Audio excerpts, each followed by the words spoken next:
Hello and welcome. We are at Rockingham today. Joining the booth with me is Taylor Butcher. Taylor, say hello to the guys. It's gonna be a blast. Here we're at Rockingham for 125 laps. Looks like the weather today is gonna be 73 degrees, 32% humidity, 10 mile an hour northeast winds. Um, We're joined in the booth with a special person. They stepped away, but we will bring them in here in a second. And you guys might be pleasantly surprised. So, as of right now, on the top of the charts, we have Ryan Branch, and a pretty impressive lap time he's laid down right now. So, um, Marvin Wingfield's currently second, and then we have Spencer Tart third. Um, Last week wasn't so well for Ryan Branch. Taylor, what do you think is going to happen this week? Do you think he might be able to bounce back a little bit and hopefully shake that bad luck we gave him, if you will?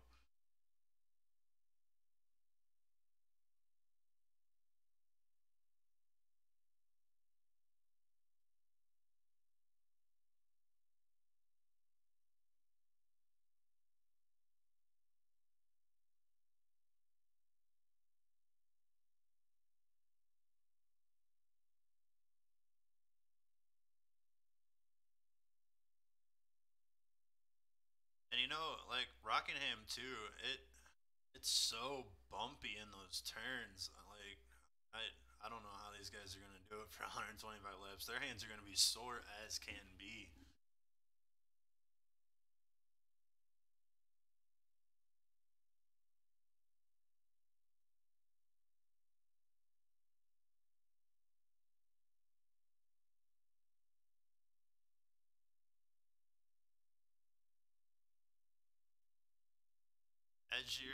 As you were talking about that hump, I mean, yeah, he was on the apron a little bit, but as he's coming off that little bump that you see the truck go through on the 50, how he ended up spinning down and cracking an inside wall.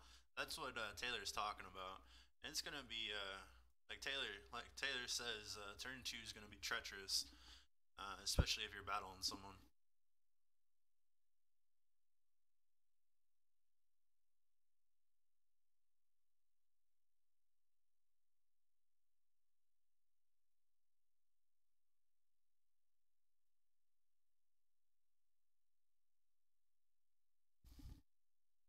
So, as far as our schedule goes, we were off last week after Milwaukee. We're gonna run today for 125 laps, and then we're gonna be off next week. My buddy's birthday is actually the day they're supposed to race next week, but again, they're off. Real quick, I'm gonna go ahead and give him a shout out. Happy birthday, Todd. Been your friend for a long, long, long time. So uh, next week, happy birthday, even though we won't be running.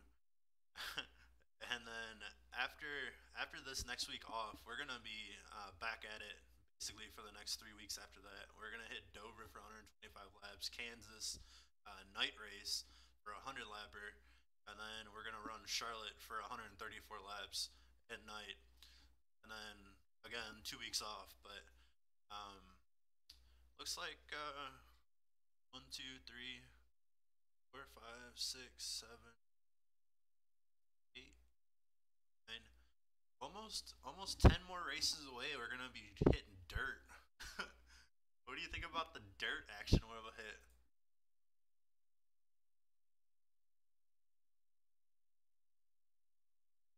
And I'm gonna have to look out for some of this stuff because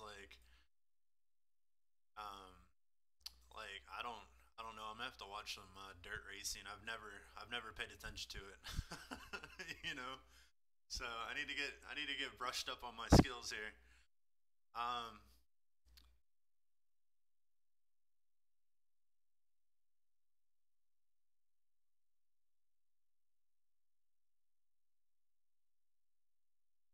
right. Hey, Ryan's sitting down there in spotter 7, I believe. Can you grab him and bring him on up here?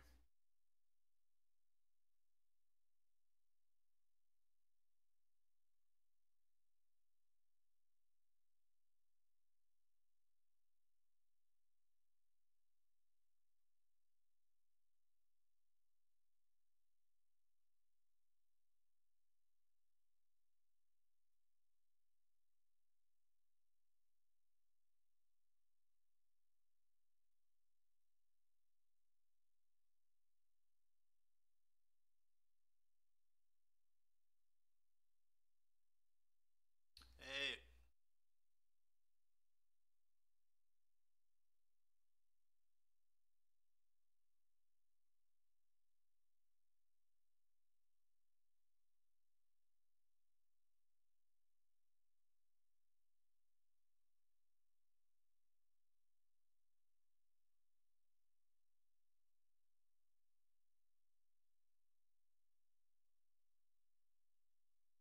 we got you, buddy. We are strapped in, ready to rock and roll.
Hey, have you had a chance to go out there and run any, laps? See how tire wear is. Like, how do you feel tire wear is gonna be?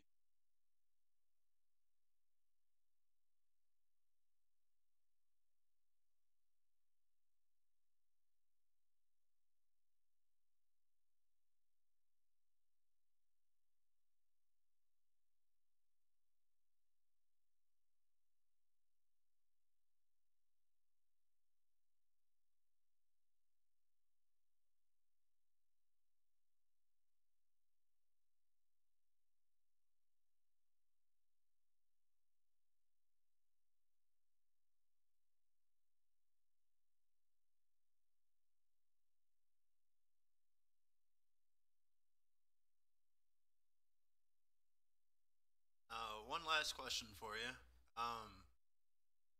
You came in here and you posted a pretty quick lap with no rubber on the track, and as practice carries on, more rubber gets laid down.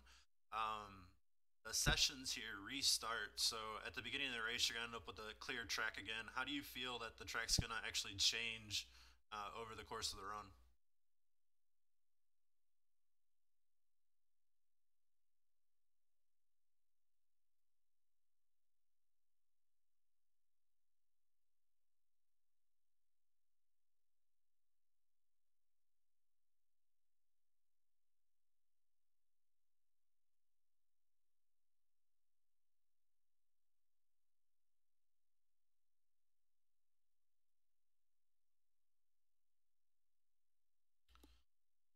10-4, Ryan. We wish you the best of luck tonight. Hopefully, you can get a really good finish and bounce back on your points, possibly even win it. Looking forward to possibly interviewing you at the end of the race.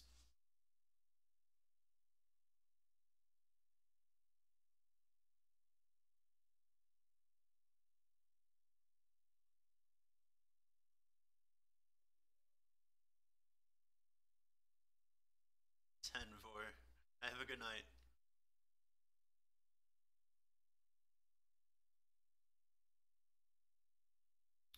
All right.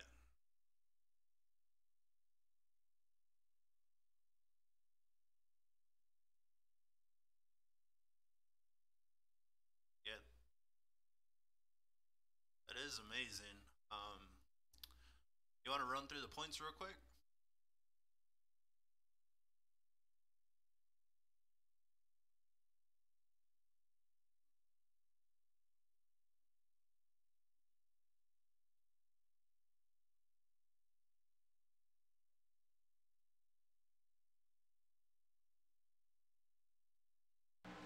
Marvin Wingfield came in is coming in third after that solid last week at Milwaukee.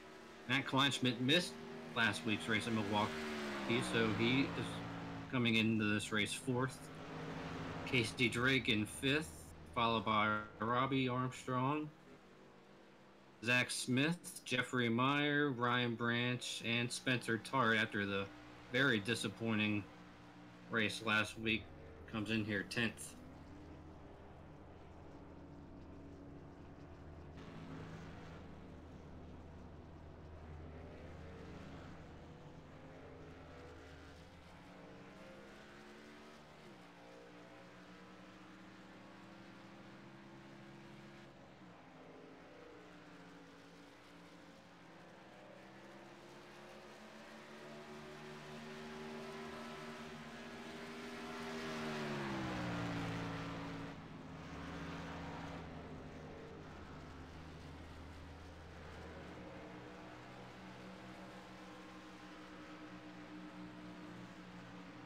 Guys, I apologize. Looks like I forgot to turn my desktop audio on.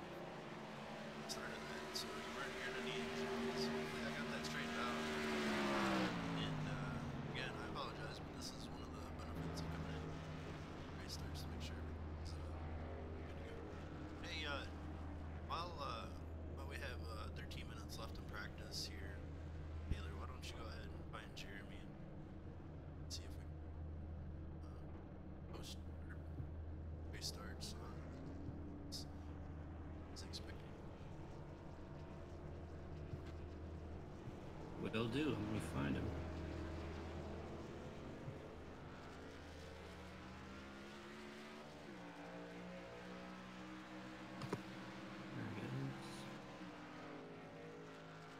Hey Jeremy, it's Taylor in the booth. You got me? Sure do. It looks like you're 6th on the board so far. Got a comfortable point lead. So, how do you approach this race tonight? That's a good question. With kind of the way practice has been going here, it's been a lot of guys kind of getting up in the wall out of 2. So I think it's going to be kind of whole deal of staying out of trouble early, and hopefully we get a long green flag run to kind of smooth things out and get people spread out, and then we'll have a pretty good race, I think. As far as your long green flag run goes, do you think the track's gonna get tighter or slicker as the run? Well, I just ran about 40 laps there, and it got a lot tighter for me. I really wasn't getting too loose or anything, so I think it's gonna be really tight and holding on to it and trying not to burn up your tires too early is probably going to be key.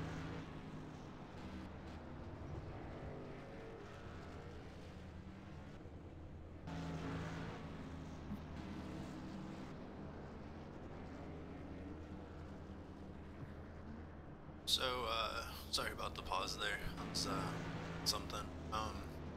Looking at the schedule, you guys are off next week, and you end up hitting Dover, Kansas, Charlotte, and then you have 2 weeks off, Texas, Iowa, Gateway, and then Chicagoland. That stretch of mile and a half, do you think you might cap them a little bit in points? Possibly. I think those tracks are a little more easier to drive per se than the last couple of bends, so maybe a little bit. You never know how things will go and how you'll run, but that's going to be the game plan. Hey Jeremy, once you get back at it, you can do a decent finish tonight, possibly enter at the end of it, top 5, so get in top 5, man. Alright, I'll try. Alright, so go ahead and put him back, Taylor, and then I am proud to announce without any further ado, our guest star tonight will be the one and the only Tater Bowman. Tater, how you feeling tonight? Hey guys, I'm feeling really good. This is shaping up to be an exciting race. Really appreciate you guys inviting me up here tonight. Should be a blast. Did you go out there and run any laps today? I sure did. It really seems like the track rubber's in pretty good. Tire wear. If they do get some long green flag runs, these trucks are going to get really slipping and sliding, and the track is going to get really rubbered in. It didn't take very long in practice at all for the track to get rubbered in. So I expect to see the track times falling down the further this race goes. And if we get a long green stretch, it's going to be ice capades. You think it's gonna from the tires wearing off, that's why they'll get loops. Yeah, I mean, the side-by-side battling is what I'm gonna be worried about the most, especially going off in that first turn. Yeah, Mr. Branch did it pretty good earlier. It's a very technical track. Entry into 1 really affects your exit off of 2. And if you can pin that yellow line, I think you got it. And there's really, unless you overdrive the corner, I don't see any reason. I mean, you can run a high groove here, but it's I don't think it's the fastest way around here.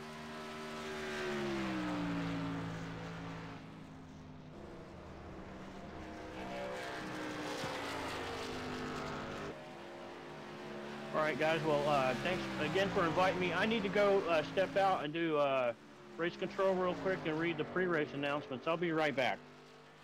All right, cool. We got 10 minutes. We got plenty of time. We'll see you in a minute.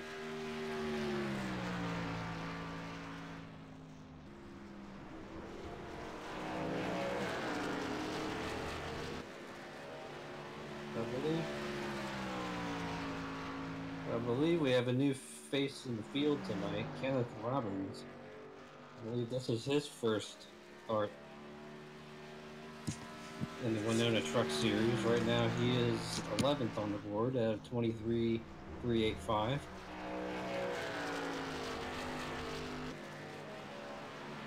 It's always good to get new members into this league. Regardless of how late in the season we get.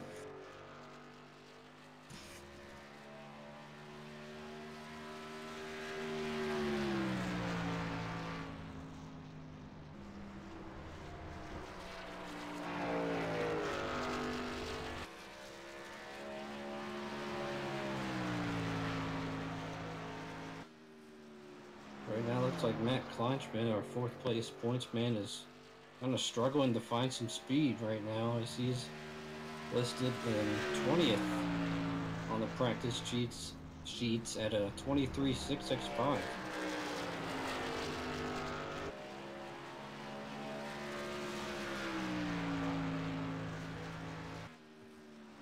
So far, 25 of the 27 drivers who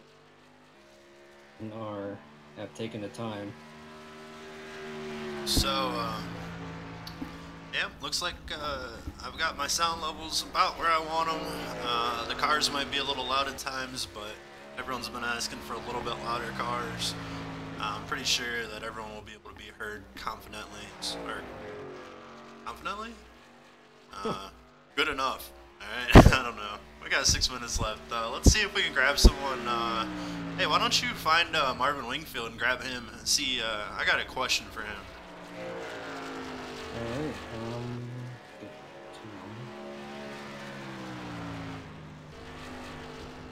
let's see. I don't see, oh, there's his dad in here. Yeah, so all 3 of the Wingfield family are in the field again tonight.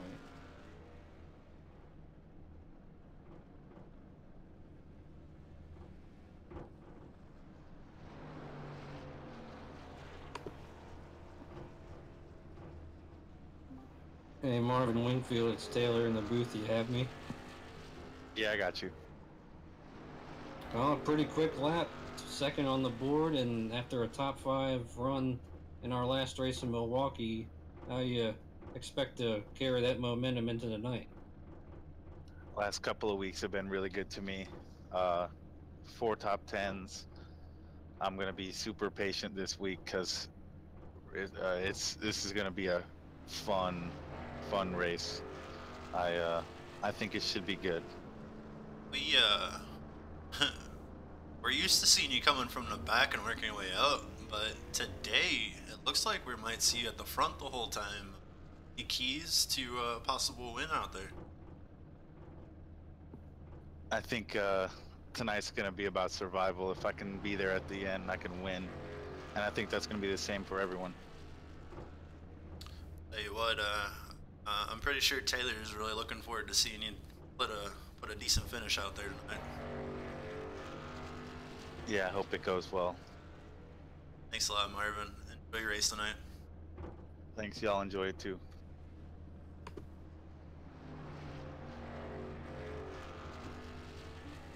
Other than the opening race of Daytona this year, that's the only race where Marvin has finished outside the top 10.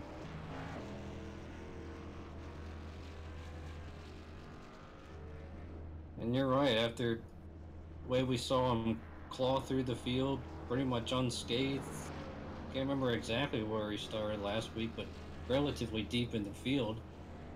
And methodically worked his way up for a top 5 finish, so if he can qualify up front, kind of like what Matt Kenseth used to do. Hey Spencer, this is Dan Taylor, and Tater has joined us today in the booth.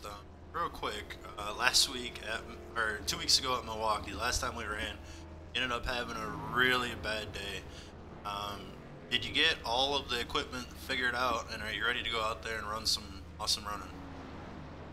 Yeah, I think we got everything figured out. Hopefully, you know, it was just a freak thing that happened, I think, and you know, hopefully we'll go out there. We'll have a good night tonight. We can definitely get a fast Pop-Tart Chevrolet truck, and I think we'll be up to the front tonight. Excellent, man. I hope you and Eric are able to do some good stuff out there, and hopefully we don't have any equipment malfunctions out of you. Looking forward to watching you run out there. Thank you, man.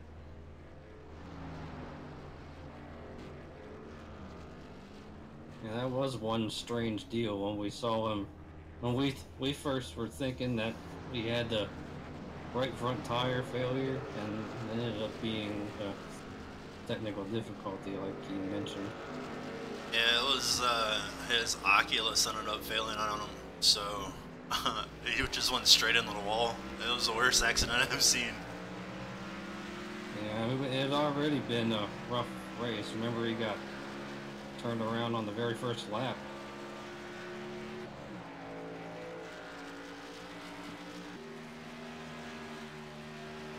Well, just over 2 minutes in qualifying. I'm currently tuned into our DRL TV chat. If there's anybody out there with any questions, go ahead and post them. And if we can get an interview with whoever you want to have a question for throughout the race, we will try to do our best to get it done for you. I make no promises there, but I am watching, so we will do our best to do what we can with the chat questions tonight.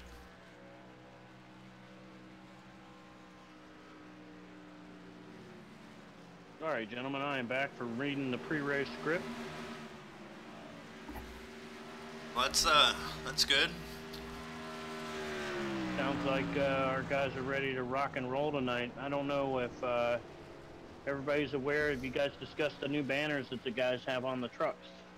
We have Yes, not. All right, It's a pretty cool thing that Martin has done for each individual league.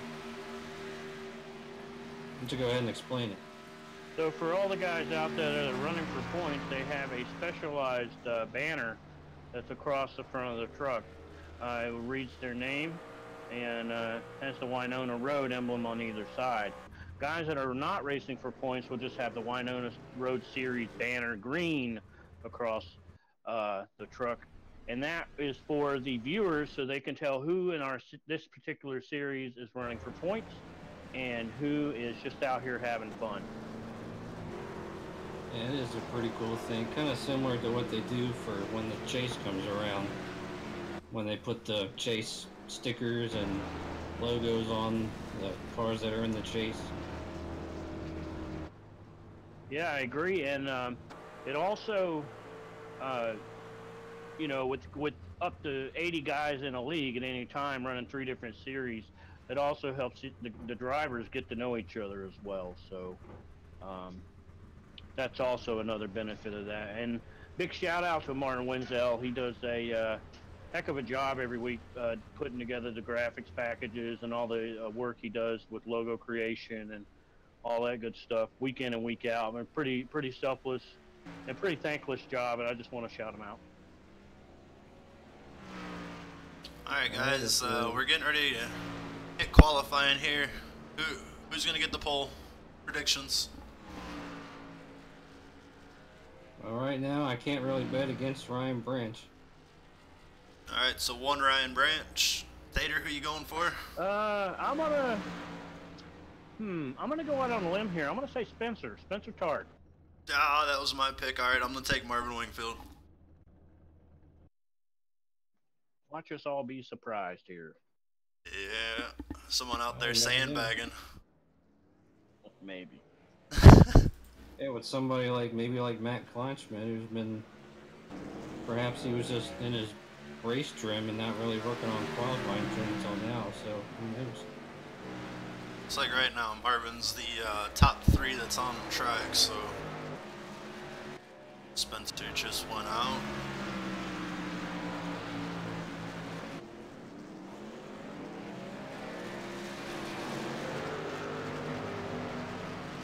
Oh, he got the wall.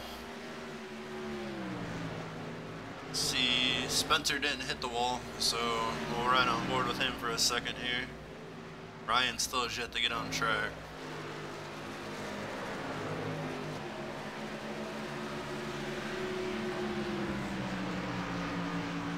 What kind of speed he carries in here? 165 mile an hour. 23,383. It's a little off of what he practiced. A tenth and a half.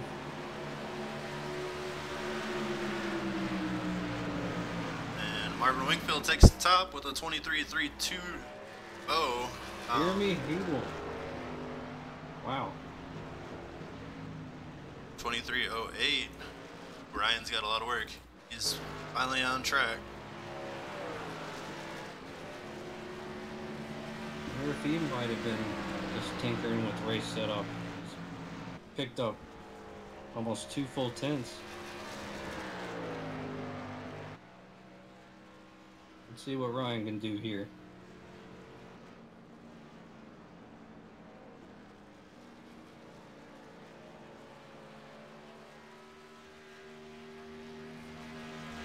Dropping down to the apron and second so far. 23-1.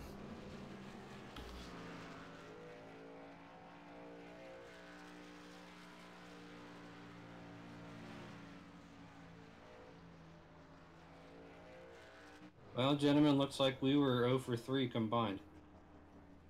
Yeah, but we weren't far off. How about Chris James up in 4th with a solid lap? Member of the dysfunctional Patriots. Good to see him representing. Yeah, definitely. He's... Hey, we got a Tater sitting out here on track. Matt Kleinschmidt just sitting there. He's, looks like he ran a 58.2, but I don't think that lap counted. So he might be trying to pull out a 4-minute qualifying session. Yeah, we were having a lot of fun last week when we were seeing you do that. Richard Springer goes out and possibly completes the lap. Oh, no, he's just taking his warm-up lap. So his previous was a 3:12. Must have hit the wall a little bit. We'll see. He actually puts up a lap. Got all that wood in the back of the truck. Hopefully you can get some grip. Oh, cut it down.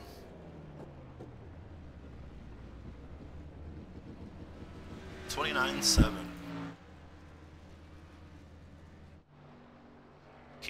break on track. Got a minute left in qualifying here. Let these guys get their laps in. Oh, connection issue on the 51. Pretty straight off turn 4. 24.030. 18th.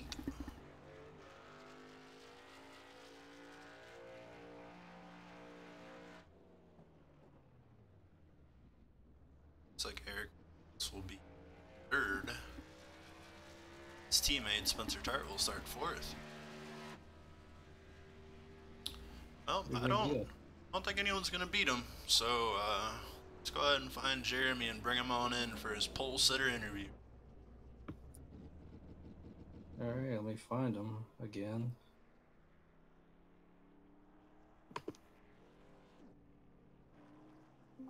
Hey, Jeremy, it's Taylor. You got me? Yes, I do. Man, that's one heck of a lap that you put down there. Yeah, I even surprised myself, considering I don't think I got out of the high 2s in practice. So what I really think it was is I just hit 1 and 2 perfectly, and that was the difference right there. That was a heck of a lap. What do you?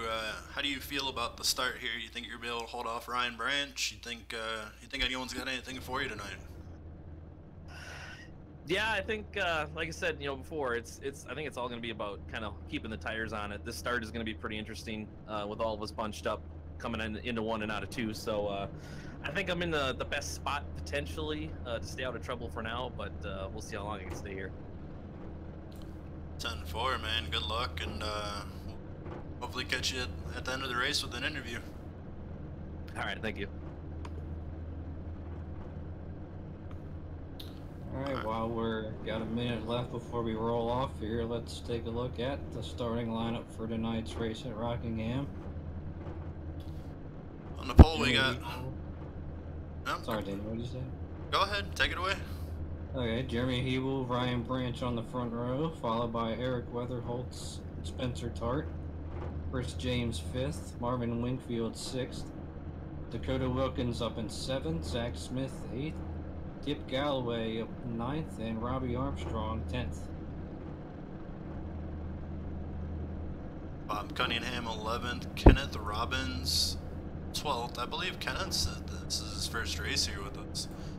Then we have Daniel Holloway 13th, John Mullins 14th, Cy Jackson 15th, Martin Wenzel 16th, William Wingfield is 17th, followed by Casey Drake, and then Chris Torrance, Jeffrey Meyer, Dustin Eikred, Richard Springer, Cody Gatsky, Matt Kleinschmidt, David Wingfield, and Tater Bowman. Real quick, I'm going to cut away from this and do something real quick, and I'll be right back, guys.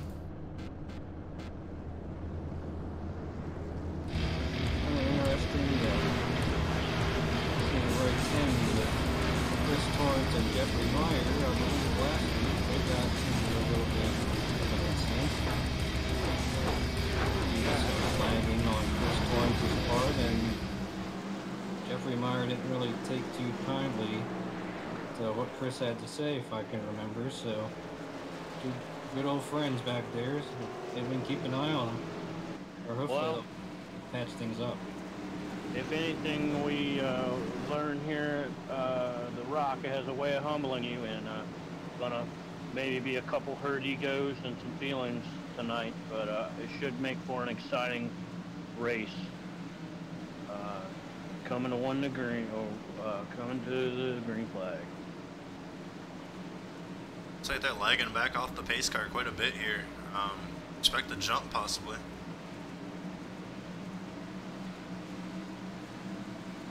Green, green, green, green. Oh, a little wheel spin there. Once is notorious for that. Oh, Ryan Branch, Spencer Tart almost stuck his nose in underneath him. Oh, 64 into the wall.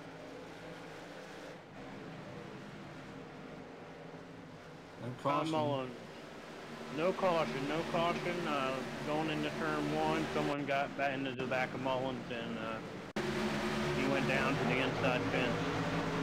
Take a quick look at it on the replay cam real quick. Oh, that's unfortunate.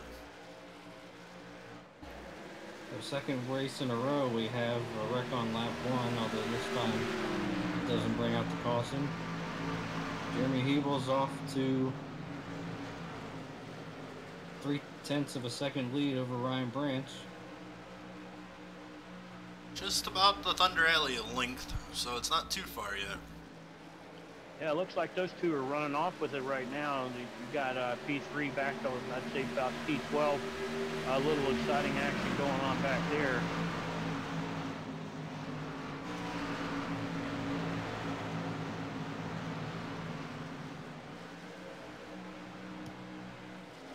Dakota Wilkins being challenged by Marvin Wingfield. Casey Drake caught the wall a little bit there. Looks like Daniel Holloway's looking to capitalize on that. Little front end damage there. This is a battle for 15th, guys.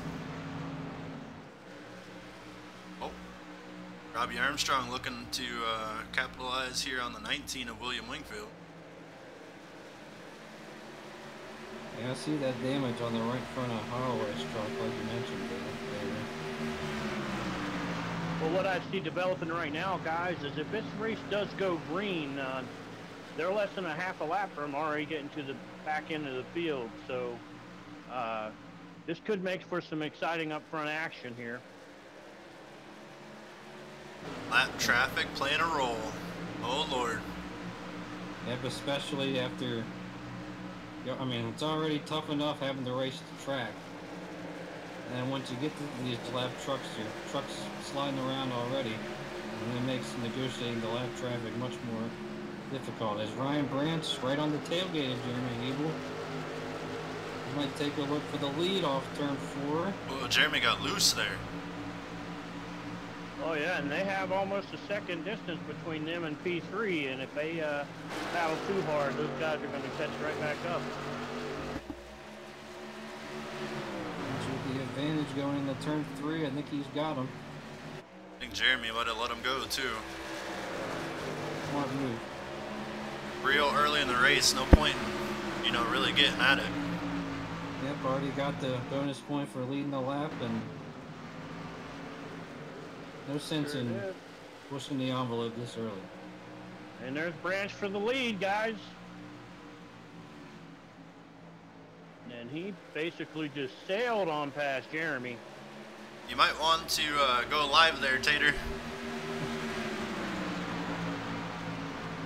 Well, look what that battle for the lead did. It brought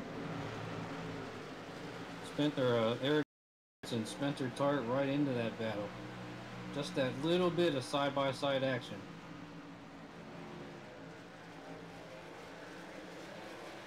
Actually, we got about an 8-truck breakaway from the rest of the majority of the field.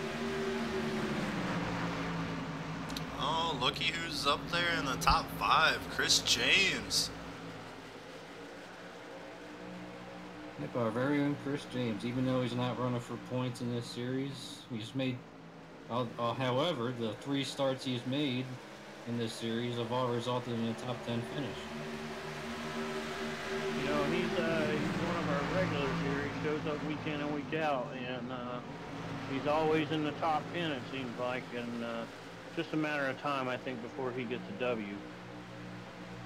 Now, I've noticed these guys are, pretty rank and file right now, just kind of playing give and take. And if we get on a long run here, it's going to be very interesting to see who's saving equipment and who's not. Yeah, it will show up pretty quickly, I would think. Yeah, that's a fact. Rockingham does like it tires. Or likes fresh tires. Oh, it likes fresh tires, and it likes eating them for lunch, too, so... Their battle for 5th. Lex Smith had a thought of diving under Chris James, but thought better of it.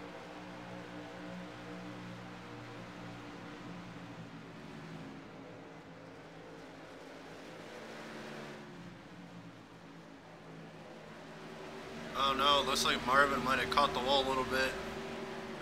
His right front fender's crinkled in hard. And look who it is in 10th place. Started 16th, he's worked his way up. Martin Wenzel is now in the top 10, guys.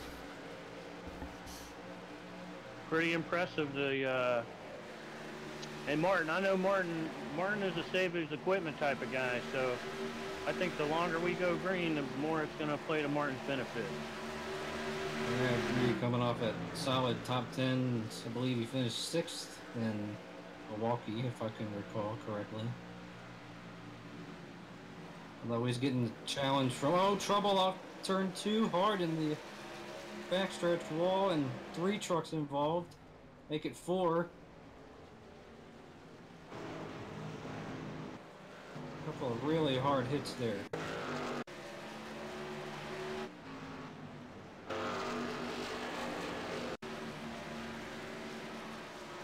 Yeah, it looks like turn 2 got a truck and sent it into another truck, man. It was really unfortunate. And Daniel Holloway's truck is smoking and it is pretty demolished.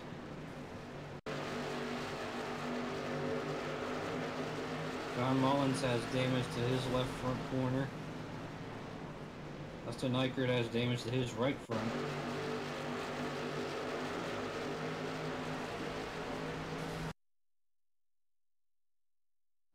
Yeah, it looks like Kip just caught the wall coming off the turn there, and wasn't really nothing that Mr. Springer could do. Yeah, it was just a victim. The leaders are on pit road. No surprise.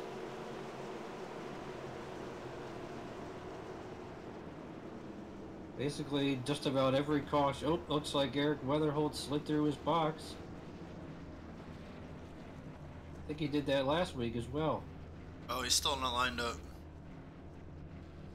Oh, that can be Finally so got the tires frustrating. up. Incredibly frustrating. That's going to be really costly as Brian Branch wins the battle off pit road. Oh, there, 3 wide there. Oh, I see. Let's see how many spots Eric ends up losing here.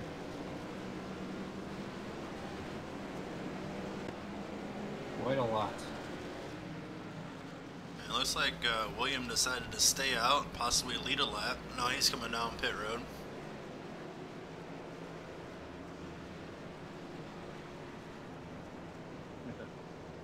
Some race chatter going on right now about the sliding through the pit box. Oh, looks like Martin Wenzel perhaps got tagged for speeding. He's letting trucks go here and drop into the back. Oh no. So he's going to have to charge up again like he did the first run of the race.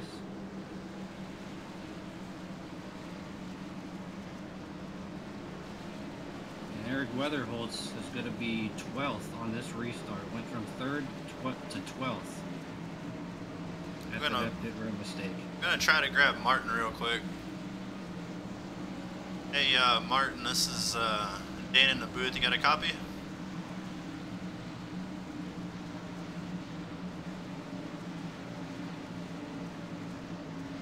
Are you there, Martin? I think I heard him. Oh, he's super soft. Hang on. How about now? Yeah, I got you. Hello? Yeah, I can barely hear you. What ended up happening on pit road there? Somehow I got speeding and Cy Jackson didn't. He was passing me, and I don't know how he doesn't get speeding, and I do. So I don't know what that's about. Tough break for you. You think you can make it back up there? Yeah, it's a long race. We got time, so. Alright, man. I made about 10 positions on my last run anyway, so do it again. Looks like you're getting ready to go back green. We'll let you go. Have at it. Good luck, and hopefully we can interview you at the end of the race. All right, see you later. And actually, Eric Weatherholtz is going to be restarting 11th. The last time I checked the scoring, Martin was the scoring hadn't updated, but nevertheless, still a lot of spots lost on pit road. Ryan gets a heck of a restart. Wow. No Got pressure. out of there like a cannon, huh? Yeah, he did. I have faith that Martin will work his way back through. He's usually pretty good at that, and it'll be fun for us to watch. Maybe not so much for him. And he's probably a little upset at himself and maybe the iRacing scoring system. Looks like Chris James is getting ready to possibly challenge Spencer Tart for third there. Yeah, I just saw that. He's taking a look underneath. Oh, caution. Cody Gatsky, number 27, involved in that.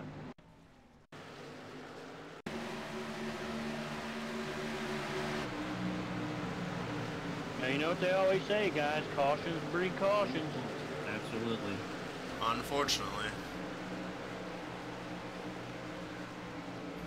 Looks Oh, like no. Cody just got up too high. Oh, who was that got collected in that? Was that Kip Galloway? Yep, Kip Galloway and Bob Cunningham both got caught up in that. Well, that's Very 2 weeks in a row interesting. for those guys, too. Yeah, it looks like there might have been a bit of net code there between the 27 and the 21. Well, Gatsky got himself in trouble coming off there. He was way up in the marbles and smacked the wall, and yeah, I do see the net code now. That truck's Looks pretty like- demolished. Looks like the only taker on the lead lap that possibly doesn't have damage would have been Casey Drake for some new tires. I mean, yeah, it's only a lap, but tires are new tires, right? Or is track position better?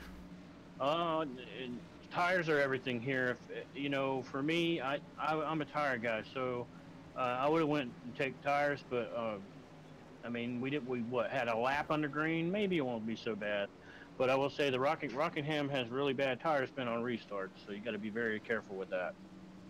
Now he could have afforded to, considering he was kind of further back in the field anyway, so not much to lose. This restart will be pretty interesting, to say the least. It could tell the tale of how things are going to go for the remainder of the race on these restarts and tires. Looking at the corners, though, the track isn't quite rubbered in yet, so I expect that the track to really start coming in at around lap 50.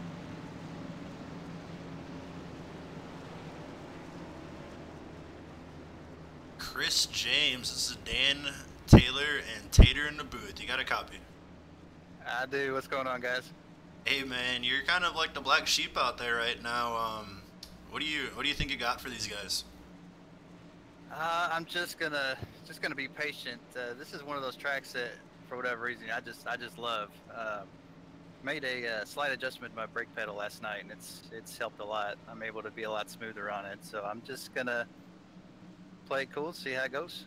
Hopefully not wreck out.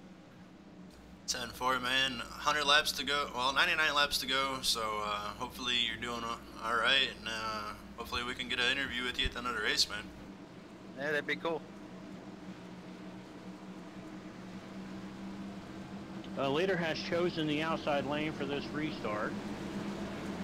Really curious to see how that's going to work. Yeah, sure will be interesting. One of the benefits of that, though, is you get to where the second place car is kind of in a blind spot on a tight corner like this. So the second place car really has to kind of hold back to see when you're going to go, and if you can time it right to get an excellent jump out of there, you have no issues. Yeah. Well, while we have a moment before we go back green, I'd just like to say, thinking of our old pal David Wellborn, dealing with a recent death in his family, and David, if you're listening to the broadcast, we're all thinking about your brother. And definitely that's a hard thing to go through. Hope you're enjoying it, Mr. Wellborn.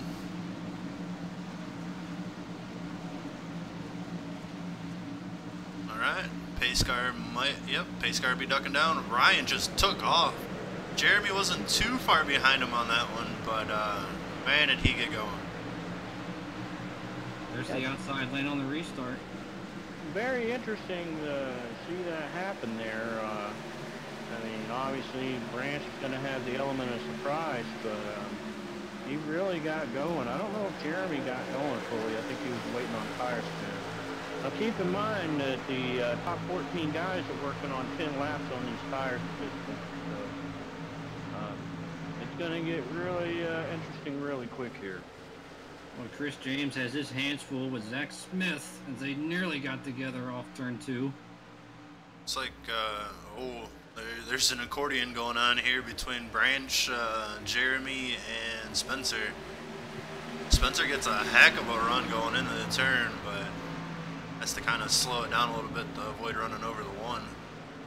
And that's what's incredible about the DRL. These guys race really hard, but, you know, 99% of the time it's very, very clean, and we can get right to the rear of someone and usually keep it underneath us, you know what I mean?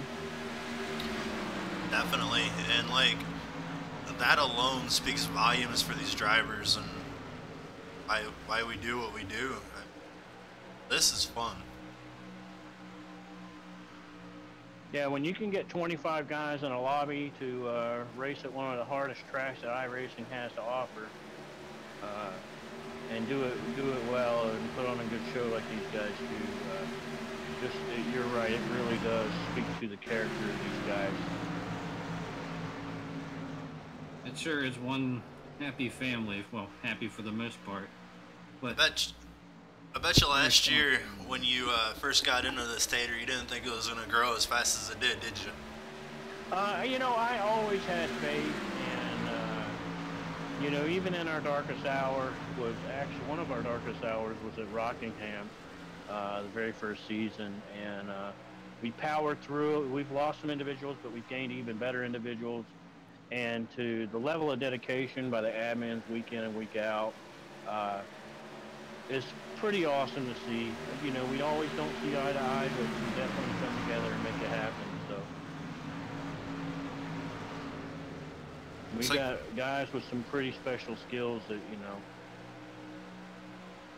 make it right now, Eric Weatherholt is trying to show his skills after that pit road mishap. He's made his way up 7th after restarting 11th. Just past Marvin Wingfield, and I wonder if that damage to Marvin's right front is hurting him at all.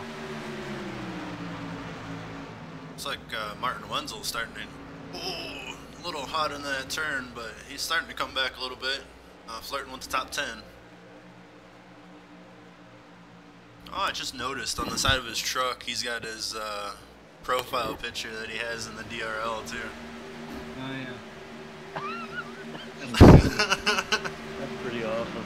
Well, it looks like the top 6 guys. Oh, looks like Spencer might have blanked a little bit.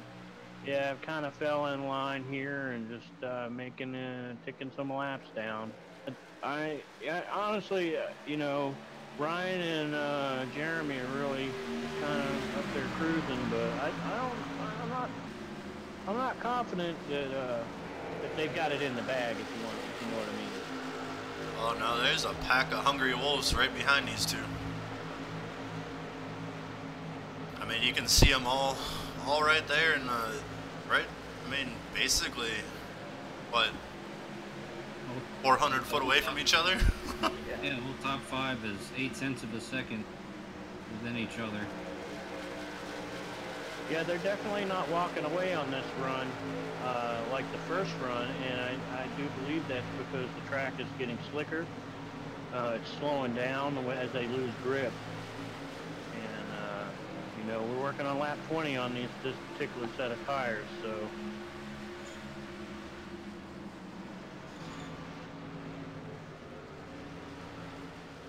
And I think you're starting to see the guys who are saving equipment vice the guys who aren't.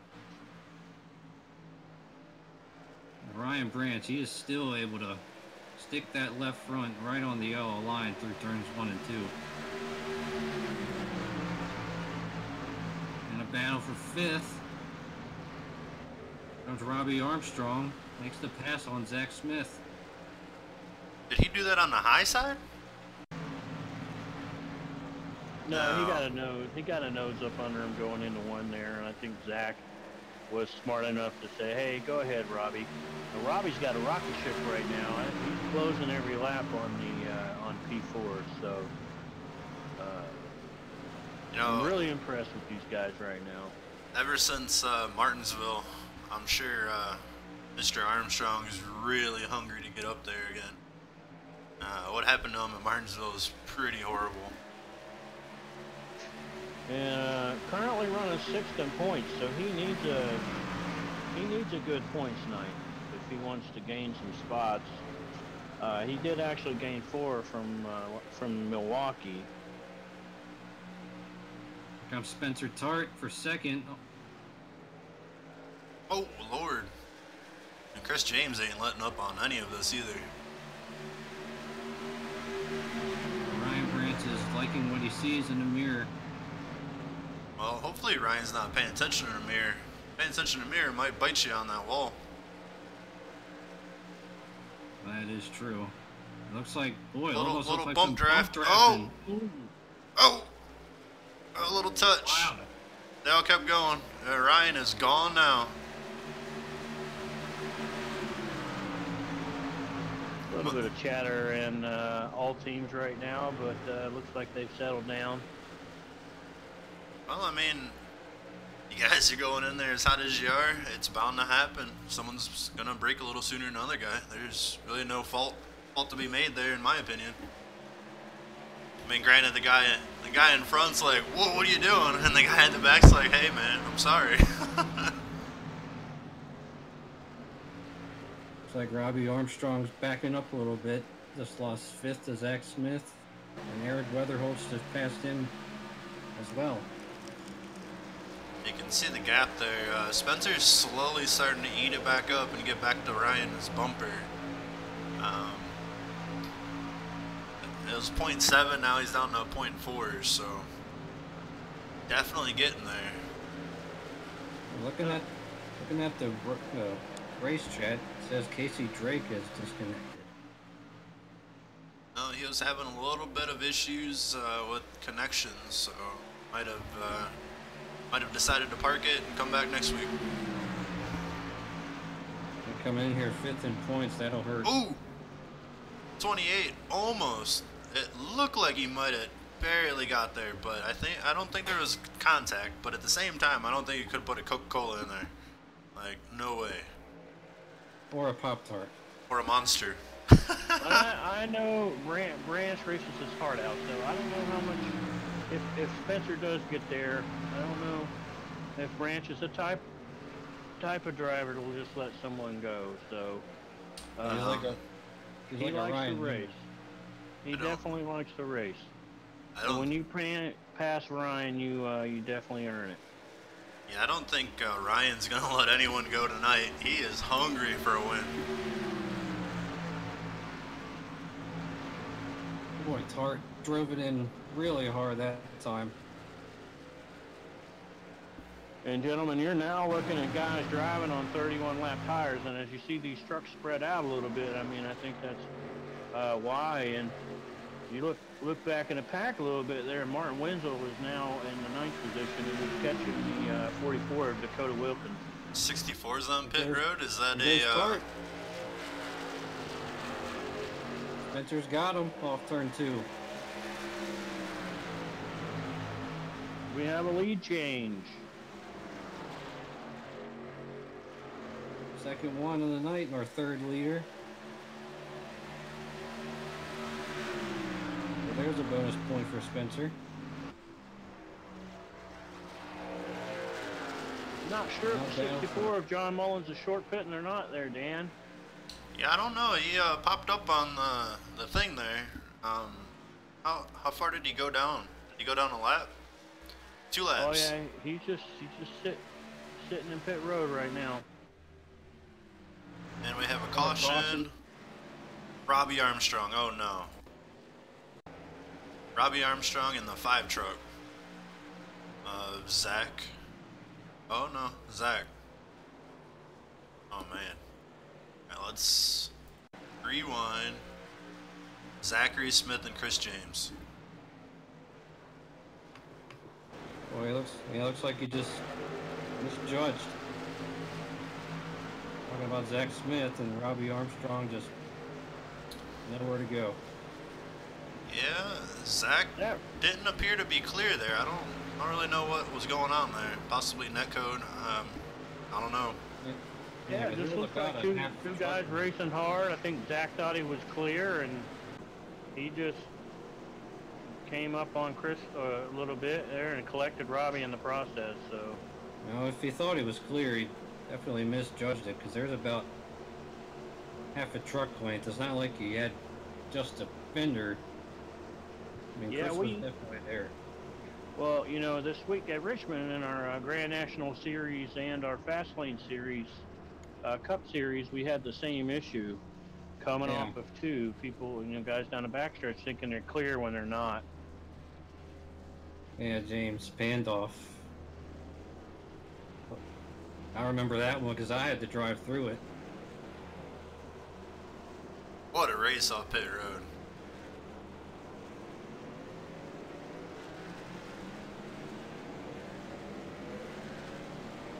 Yeah, and race control just confirmed it. No EOL for that incident. Looks like that #1 pit stall for winning the pole for Jeremy Hebel paid off there.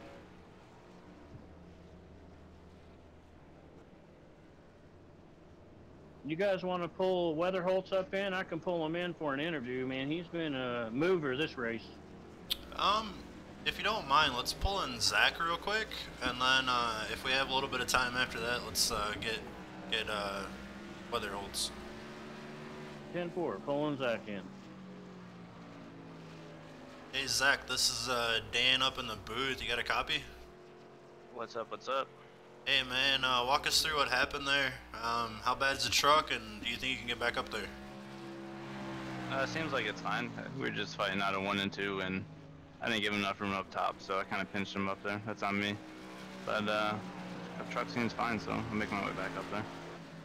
10-4, looking forward to getting you back up there. Hopefully, top 5 interview after the race. Good luck out there. Thank you. Then go ahead and grab your guy Tater. Put the camera on him. Hey Eric, welcome to the booth. How you doing, buddy? I've definitely had better nights. How y'all doing? We're doing all right, man. We're noticing you're kind of moving and shaking out there. Can you tell, how's the track feeling? Oh, the track feels fantastic. I feel like I'm about to get the award for most cars passed in one night. But yeah, the track feels great. The first pit stop, I don't know what happened. I think iRacing glitched and it didn't say I was in my pit box, and that one I just sped apparently. Ouch. Well, we'll drop you back down. Good luck on this restart, buddy. Keep doing you. I got plenty of time. Appreciate it, guys. He certainly has the truck to do it. Tell you what, you like hearing that out of a driver. Plenty of time. Plenty of time. If we're still not even halfway yet. We got a new leader controlling the restart here, so it'll be interesting to see how he approaches pace car dropping. Yep, on the inside too. Hold him back just a little bit, gets a nice jump there. Looks like everyone will be nice and pretty as they come through. Top 3 breakaway, top 4 breakaway. Dakota Wilkins slides into 4th. Would you look at who's coming into 5th right there? Martin Wenzel, bouncing back from that speeding penalty. Pretty good.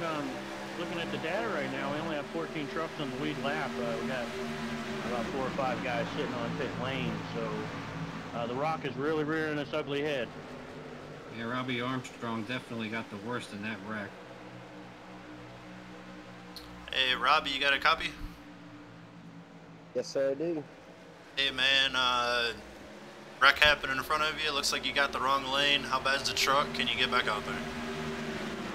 Yeah, I got about 3.5 more minutes of required repairs and 3.5 minutes of options. So I'm gonna get back out and make some laps, try to pick up a few spots. So I tried to follow the Eric through there, but the hole closed up on me. I couldn't get stopped in time. 10-4, man. Tough break for you again. Hopefully, in a couple weeks you can come back out and do some good out there. Oh yeah, no problem. I knew I was going to have a good showing here. I really like this track, and the longer it goes green, the better I feel. But it was fun. Have a good night, Robbie.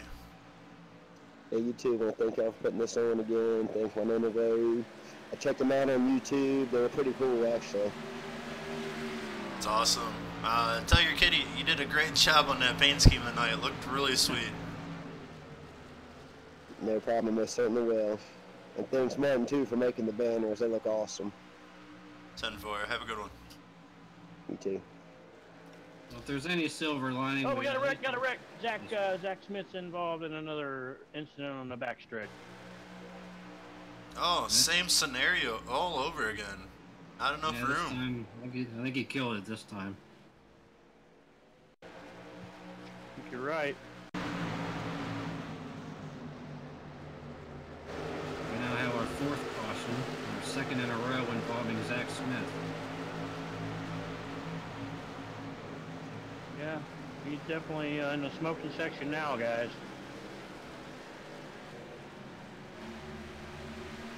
Yeah, it looks like exactly the same kind of situation you had before. Yeah, and you know So- it looks like Cy wasn't gonna budge, giving him a little bit of room. I don't know if Cy had much room left there up against the wall. No, Ryan Branch stayed out. That might have been a bad move. Looks like Eric Weatherholt stayed out as well. I don't know about that, man. You got 10 laps on your tires and you're gonna stay out? I think I would have pitted. Can you make it that end on gas? You know, I don't.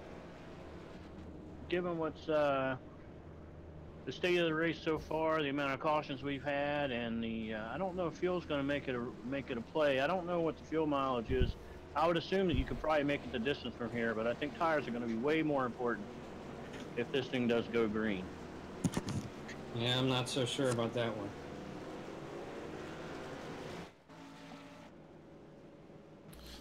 Well, if they don't pit, I'm gonna get Ryan and see what may have happened there. Maybe he was sleeping.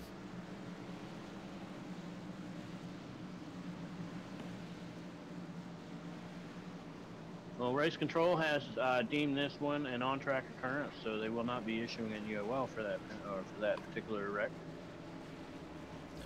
Wow. Hey, Ryan Branch, it's Taylor and the guys in the booth. You got me? Hey, what's going on, guys? Hey, what made you decide to stay out there? It hasn't been long since we got tires the last time. I don't see fuel really coming into play here tonight, and I don't know. I can get the jump early on these guys. They caught me there on the longer run. I feel like I'm better here early, and I couldn't really get around them at the start because of where I started. So felt a little more comfortable out front. Can you make it to the end on the tires that you have, or you think you go down pit road again? No, and that's the thing. Nobody can really make it to the end on the tires they have. So 10-4, man. We'll let you get at it, and good luck to you on this run. thanks, man.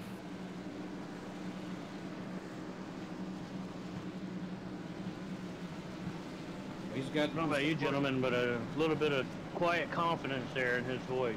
Very calm, very collected. That's usually how Ryan is in a race car, though.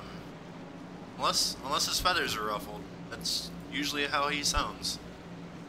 Yeah, well, even when his feathers are a little ruffled, after he got in that little deal with David Wingfield last week, it's not like he was like sounding outraged, but certainly could sense the disappointment. What do you guys, how do you guys feel about a volume pump here on this restart? Let's let them rip around the track a couple laps, blare the speakers. Sure. Let's do it. Alright guys, we're gonna step back for a minute and you enjoy the sounds of iRacing, DRL style.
Alright, that is the sight and sounds of iRacing.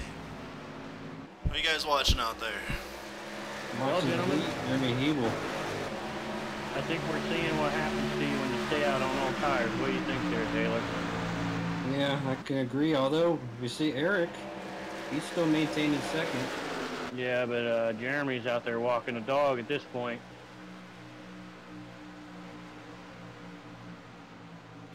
I think Eric's strategy maybe is hopefully just to maintain that second position until maybe the next caution and gain that track position back.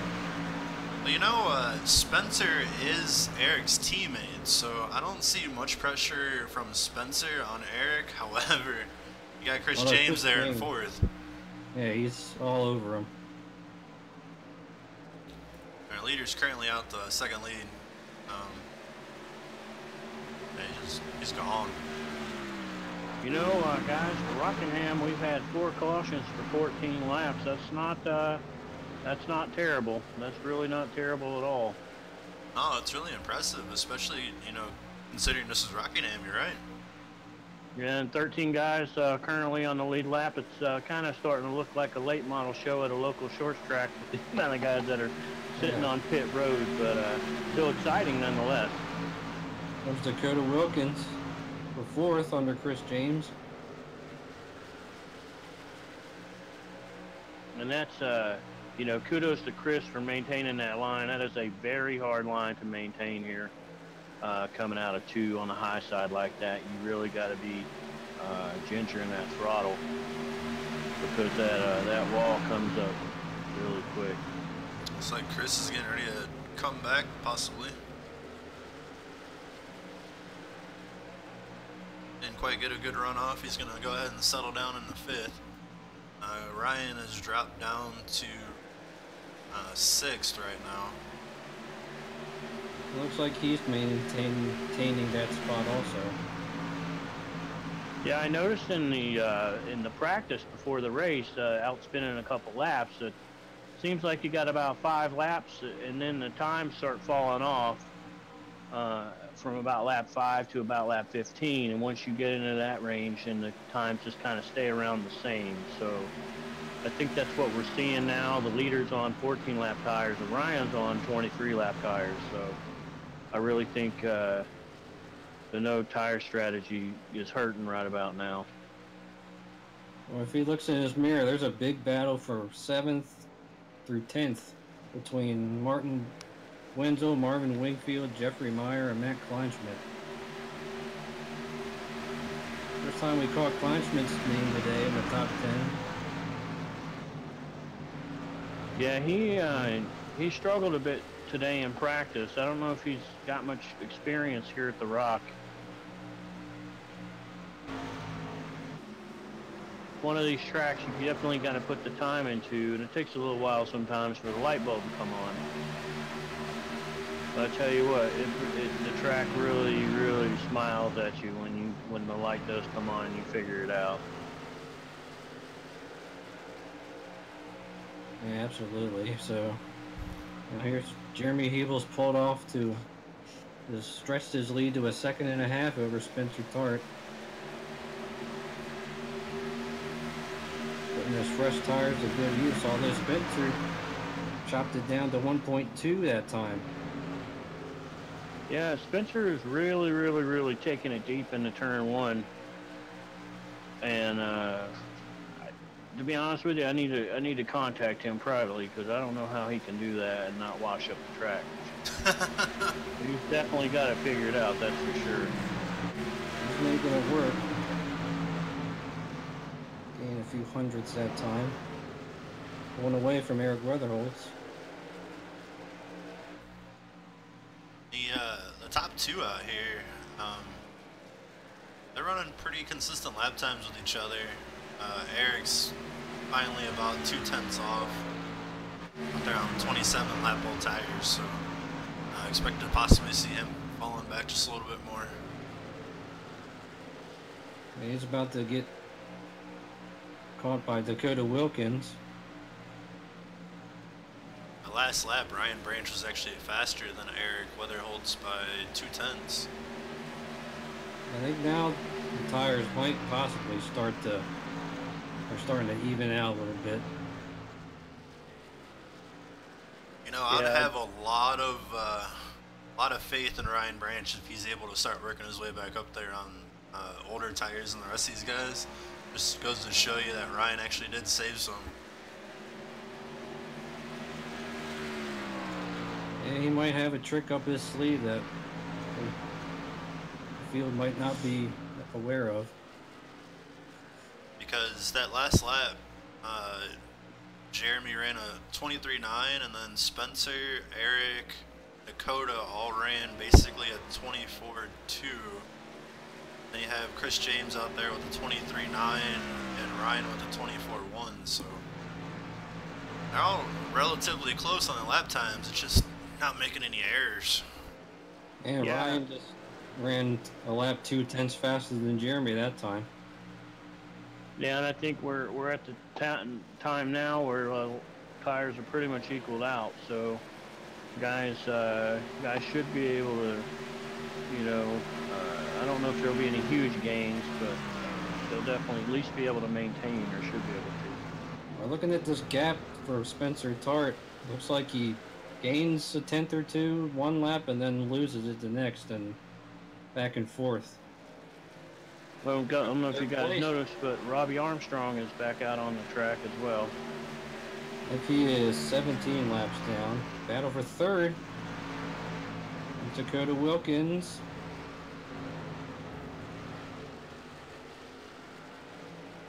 Looks like he's got the position. Although Eric's fighting back.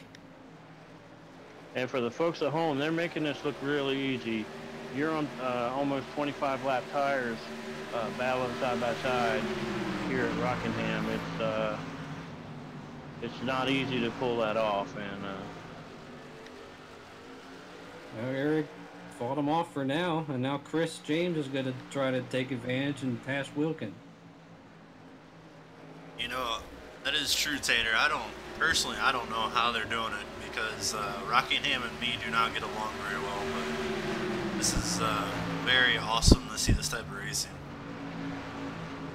Yeah, it takes a special type of crazy to race here. That's a good way to put it. I think we're looking at that in 82. Martin Wenzel's joined this battle up to 7th. Yeah, those guys battling, the people behind them are just going to catch them. And this is where all the action is right now. One truck of Jeremy Hebel, he's just walking the dog at this point. Uncharted has a pretty decent lead over third place here. Looks like Wilkins will actually make the pass coming out of 4. James. Oh, Eric into the wall. Oh no. They're all going to seize that up. I don't think it was too bad. Oh, and Ryan actually got in that corner, washed a little bit, and had to get out of the throttle.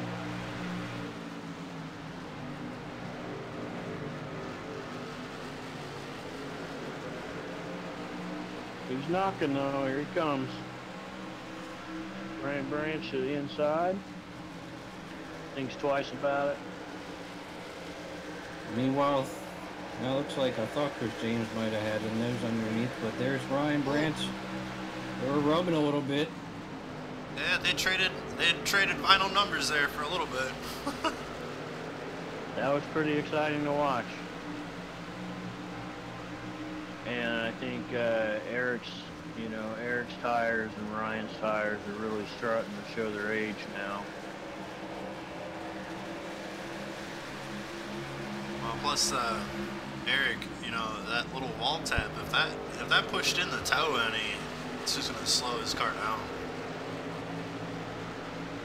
Wenzel just passed him for 6th position.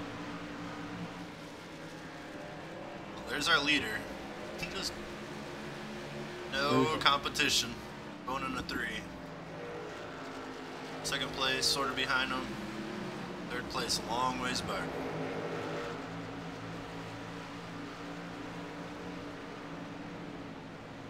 You know what that big? Oh, I'm sorry. Go ahead, Tater. Well, after looking at Weatherholt's truck there on the front end, he's got a little bit of right front damage, but I don't think anything that's going to hurt him much. Mostly past the fender well on the right front there. Hey,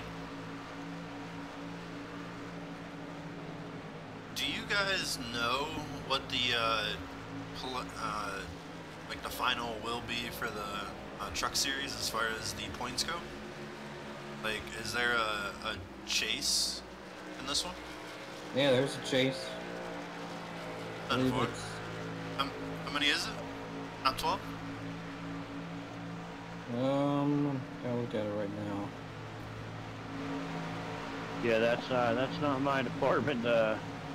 I do know we are having a chase. I think it might be tailored to maybe 6 races. I'm not quite sure on that. Yep, the chase starts September 19th at Las Vegas, and it is the top 12. And let's see, it's going to be Vegas, and Charlotte, Talladega, Martinsville, Texas, Phoenix, and Homestead. So a 7-race chase, just like in real life, for the trucks. Oh, we got a cluster of trucks here now. Yeah, it looks like Branch is knocking on the door of Chris James there. Oh, this battle just won't end. Coming 29 to go.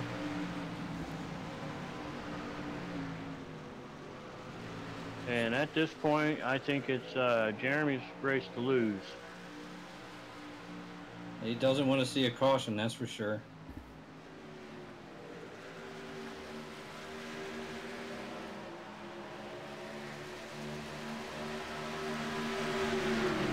Got this battle for 4th between James and Branch. Like James squeezed him there a little bit going in the corner. On Eric Weatherholtz, by the way, must have missed it. He's now scored 2 laps down in 13th position, so he must have pitted.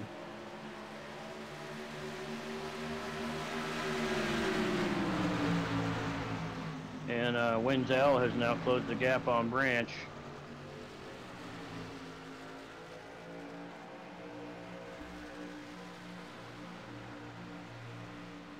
And lap 94, I'm looking back on the through it now as Eric Weatherholtz did come down pit road.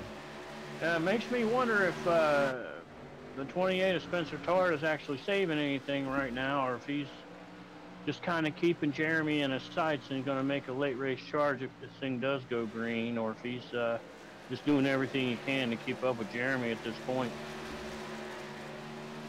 Well, their lap times are identical to each other almost every lap, so if Spencer's pushing it, that's not good. Yeah. Well, there's weather. Whoa, Chris James in the wall. Chris James, Ryan Branch really going at it. Keeping it straight, though. Well, they've been side by side for the last 5 or 6 laps. I would not want to be Martin Wenzel right now watching this happen.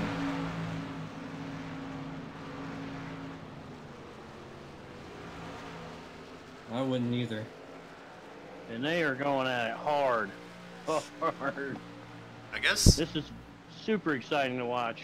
I guess these guys want an interview really badly. Yeah. Got really handed to Ryan Branch on those older tires. Well, he's been able to. Saw him drop back to 6th. Yeah, his tires got 52 laps on him this lap, so quite impressive. You are right. And I don't know if Chris got any damage getting into the wall that entering into turn 1 there.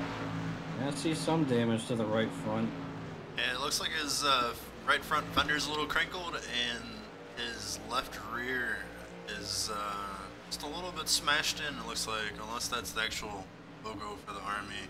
No, I think that's the graphic. Yeah. Here comes Wenzel for 5th.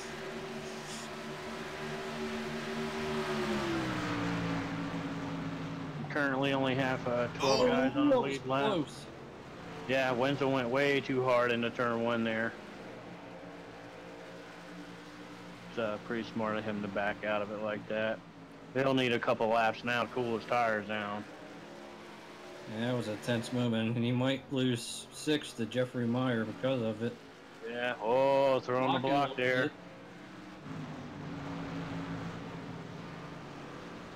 Way up in the gray.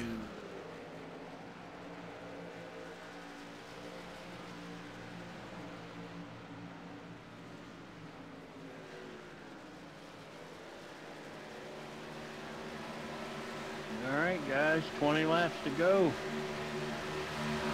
It sure has flown by after that rash of cautions early. Yeah, I was just gonna say the same thing there.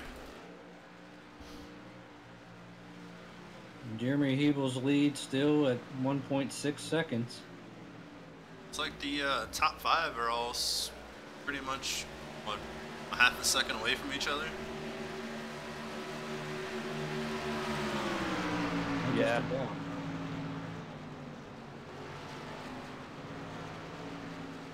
And here comes Jeffrey Meyer looking on. Oh, Wenzel hard in the wall. Oh, he got it hard that time. Also, the leader just got involved with the lap car. That's William Wingfield, yeah. And Spencer Tart trying to close the gap. With Wenzel, he hit that wall really hard. Like the right front actually came up off the ground. Didn't seem to affect the one truck very much. Looks like there's still about a 1.5 second gap between him and Spencer. He might have just picked up his heart rate a little bit, but nothing more. Yeah, I think so.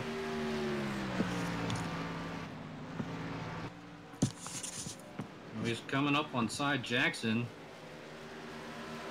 He's about half a straightaway. He and Dustin Eichert are in front of the race leader.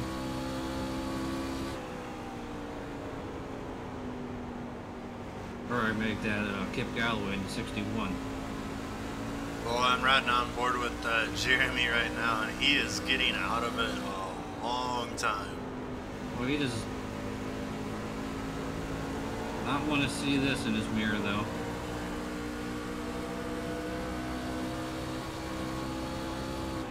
Gets by Galloway cleanly. Yeah, he's really putting on a clinic here. He smooth and consistent, I think, you know. He's got a almost 10-second gap back to 5th place. So he's really in the catbird seat if this thing goes green. He keeps getting by these lap guys. I don't know if Spencer's going to have anything for him. Hopefully Spencer can navigate through these lap down cars as well as Jeremy did there. And you would hope so, especially want to affect the finish of this race. Although the gap is, as I say that, he had to brake hard for the 61. Well, how about the gap now? It's just 0.8 of a second last time. Maybe he's picked up a little draft off the lap trucks. I don't know. Let's see what the interval is this time. And back up to 0.9. He's certainly not letting Jeremy get away. No, that is fact.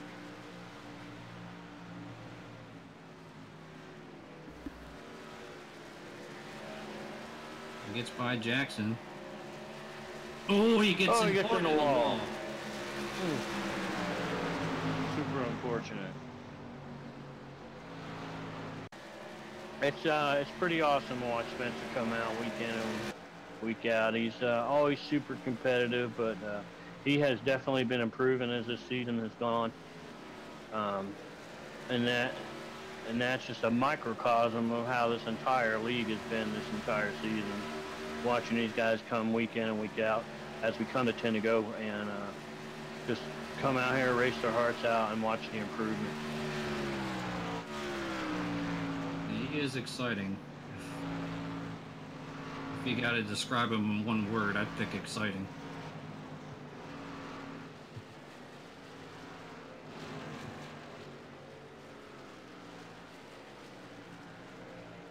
Right now, it looks like everyone else pretty much strung out all the way around the racetrack. Is that the one truck getting ready to come up on 10th place?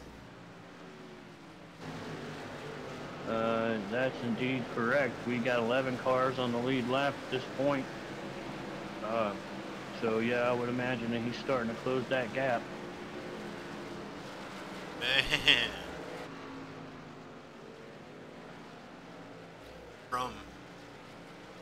Yeah, you can see it on your screen from first to third, 7.5 seconds, and then another 8 back to Ryan Branch, and then another 10 back to Chris James. Yeah, it's pretty incredible. I'll be honest with you guys, I was not expecting this long of a run on green flag, you know, working on a 60-lap run at this point. Yeah, we were talking about tires, and these guys are like, tires? Nah, we don't need tires. Take tires off. We'll run on the steel wheels. Well, it makes me wonder now if Ryan is maybe regretting that decision a little bit.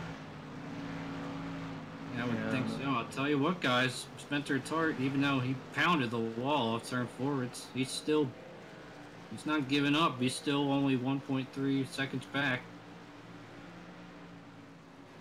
Yeah, that guy has a will to finish well every week. So if you want to not race around Spencer, you need to make sure that he gets wrecked out completely. I don't know if you guys have seen this, but the 44 truck and the 23 of Ryan Branch are going at it. And that's the best battle on the racetrack. A little bumper there, yeah. They're battling it hard. Got the position.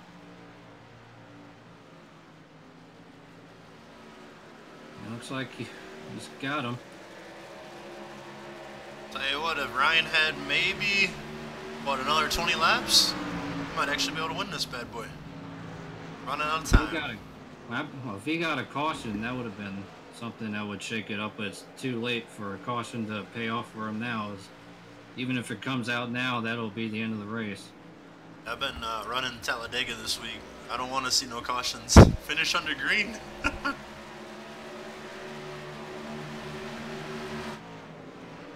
Wow. A whole turn from second to third. Here comes Jeremy off turn 4. Gotta get 2 to go this time.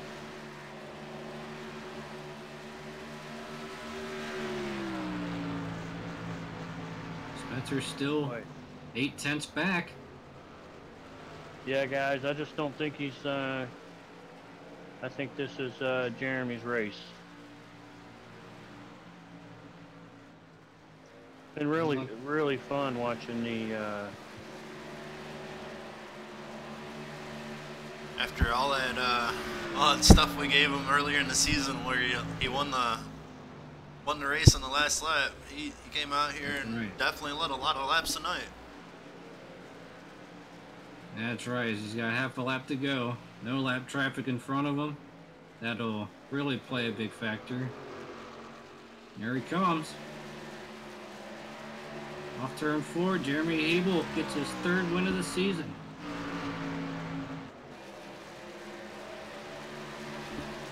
Spencer Tarble gets 2nd. Ryan Branch 3rd. Dakota Wilkins 4th. And Chris James 5th.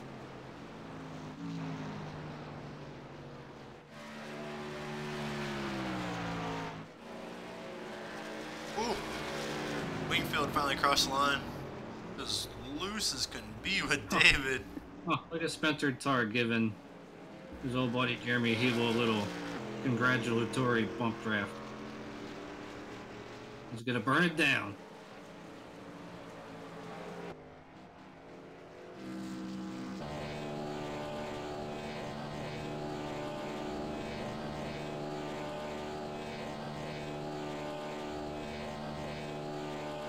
We've gotten a lot of good practice of doing these burnouts this year. Jeremy has. Oh, I love his tail bed cover. That's a nice graphic there. Anybody got him? Bring him on in.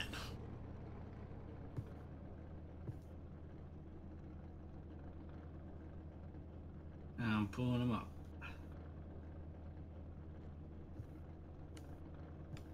Trying to anyway.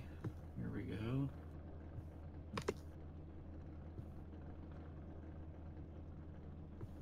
Fourth place, man. After everything you've been through, we'll take that, huh? Hey, Jeremy, is Taylor and the guys in the booth, you got us? Yes, sir. Well, that was one dominating performance. I know we gave you a lot of stuff for the first 2 wins, leading only the last lap, but you put on a clinic out there tonight. Yeah, you know, this win's a little more rewarding, I guess, in that respect. But I tell you what, I worked for it because I'm bushed after that one. That truck really got tight. It was a handful to drive. 66 laps on that run there, so that's longer than I'd ever practiced. So it was interesting to figure out how to drive the truck that long without wrecking it. Was it really painful for you to stay out of the gas as long as you were? We were on board with you a little bit there with about 8 to go, but watching you try to maneuver your lap traffic,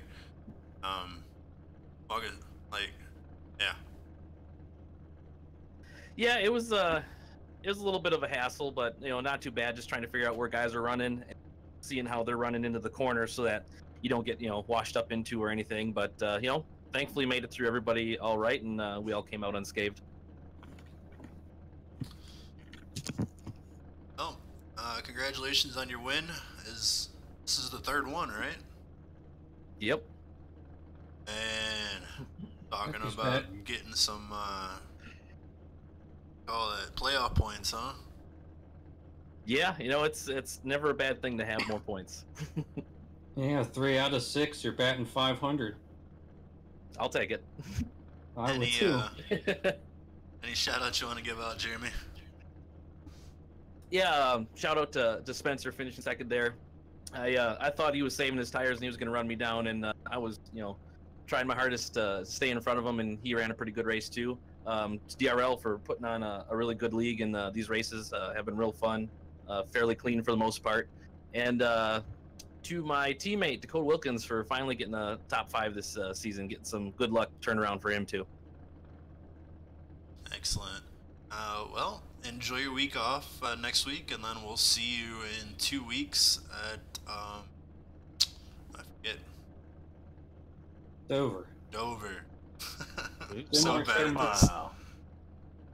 So yeah, you go from one tire track to the next tire track. Hopefully you can walk it again. Yeah, hopefully. Have a good night. You too.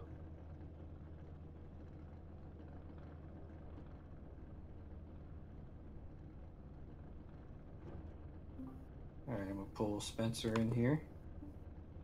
Oops. Dave Spencer, Dan Taylor, and Tater in the booth. Congratulations on second. How did it feel out there on 64 lap old tires? Yeah, you definitely knew they were 64 laps old getting to the end there. I was hoping I'd have something there at the end for Jeremy, but you know, I spent 2 or 3 laps trying to get around those 2 guys that stayed out, and it was just enough to wear my tires to give me a, you know, just really hard. You know, we were running about the same lap time, so if we were together, it would have been pretty damn good racing. But you know, we were a second and a half and apart, and I'd make up a tenth there, and then he'd gain a tenth. So we were just staying about a second to a second and a half the entire race, or that entire last run, and it was a pretty good race at that, though. After you hit the wall off turn 4, did your truck did the handling characteristic change much? Because you certainly didn't let Jeremy get away after that. Though. No, it didn't. It didn't really change it much. I'm not sure how hard I hit it, but it, you know, it felt bad. But you know, I was trying to get on those lab cars, and it felt like they weren't blocking, but it was just the line that I was trying to take my normal line, and then he was there at this point, and it just kind of messed up the line just enough to make me hit the wall. But I can't blame it on him. That was my fault. Tater, you got anything for Spencer? No, Spencer, man, I don't think you, you know, week in and week out. Sometimes I don't think you give enough credit there. You drove a whale of a race tonight, and I think had the circumstances been just a little bit, this could have been your race. But you keep stroking week in and week out, man. You're going to get one before the end of the year. Yeah, that's what I'm hoping. You know, we've had a lot of top 5 cars this year. These Pop Tart Chevrolets have been on fire. So, you know, we can just get everything straightened out, and hopefully we'll get a win. It's been a good season, but we've had some bad luck here and there. So, you know, we'll go out there and hopefully get a win at Dover. 10-4, enjoy your week off. Any quick shout-outs? Yeah, I gotta thank everybody that puts these things on. You know, the WINONA Truck Series, Dynasty Racing League, all the admins, all the broadcasters, everybody. You know, they just do a fantastic job putting this league on and putting these races on. You know, they're good to watch, they're good to race. They're, you know, they're just great races. I gotta thank all the sponsors of the league as well. My family for letting me do this because I know it takes up a lot of time for me, and you know, but I love it. 10-4, man. Have a wonderful night. Enjoy your week off. We'll see you in 2 Thank weeks you. in You guys Dover. too.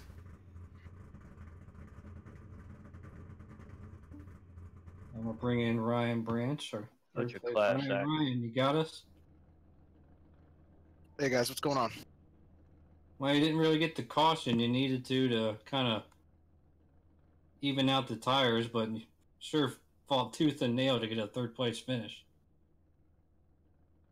Yeah, turn 2 was devastating during practice. I figured we'd have at least one more caution there before the end of the race. I really don't think it hurt me too bad. It's just so hard to fight through traffic, and those guys kind of turned into a choo-choo train there at the beginning of that run, and 5 of them went around me all at once because I couldn't get down. So if I had gotten down in 2nd or 3rd, I think I would have been able to hang with those top 2. I feel like we had one of the fastest, if not the fastest truck out there tonight. How, Yeah, are you regretting your no tire decision at all?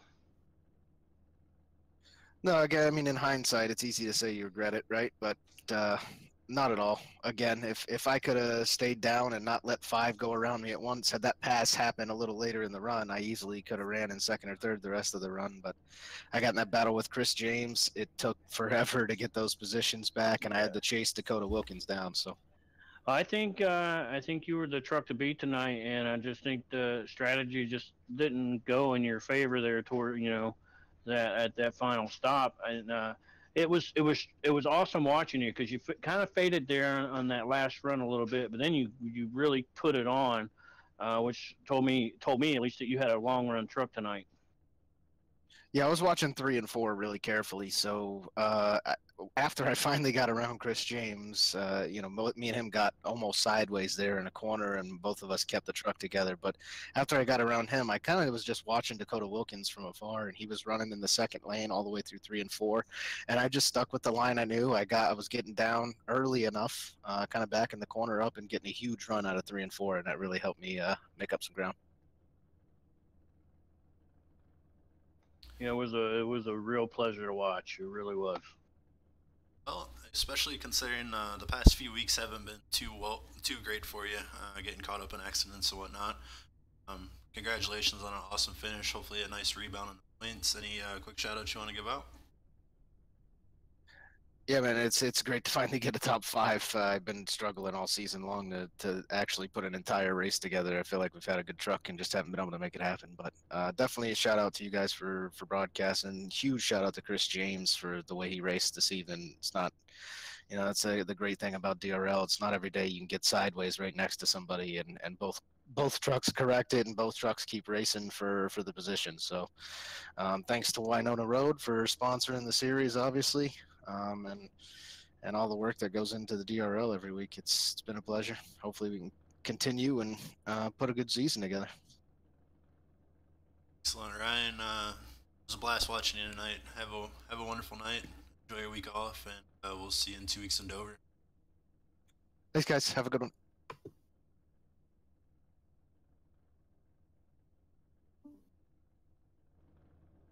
Dakota Wilkins, go ahead, Tater, take it away.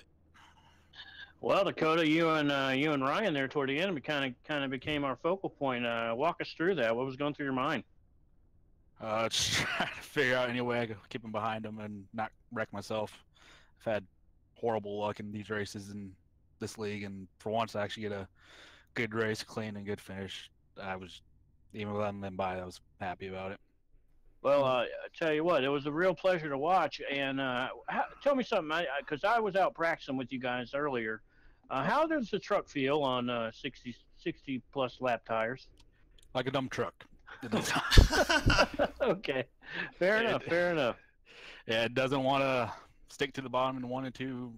At least for me, no matter how much I backed up that corner, just wanted to go straight to the wall. So you really had to be careful when you get back on the throttle, and it was fun. Exhausting, but fun. I'm looking at your truck. First of all, thank you very much for sticking it in the track so we can have something visual to look at, but it doesn't look like you have a scratch on this thing. How did you manage that? I have no idea. I know a few times I got close to the wall, and by the grace of God or whatever, I didn't smack, and Ryan gave me a little bump there at the end, but I don't know, I just focused on trying to keep a clean truck for the first time here, so that was my goal, and top 5 was a cherry on top. There you go. Yeah, it was a real pleasure watching you guys, man. And all the other leagues out there really need to take note that the DRL is best league racing and iRacing, in my opinion. Yeah, I'll agree with that. Any quick shout-outs you want to give out there, Dakota? Well, teammate Jeremy, congrats on the win for him. We need to stop winning and let me win some, but Andrew Marsh, my other teammate, he didn't have the track, so he's watching, and just friends and family. I don't know, they keep me going even through all the hard times. So there you go. Excellent. Well, you enjoy your night, enjoy your week off, and we'll thank you, you guys too. Hopefully catch you 2 weeks in Dover. Yeah, win for that one.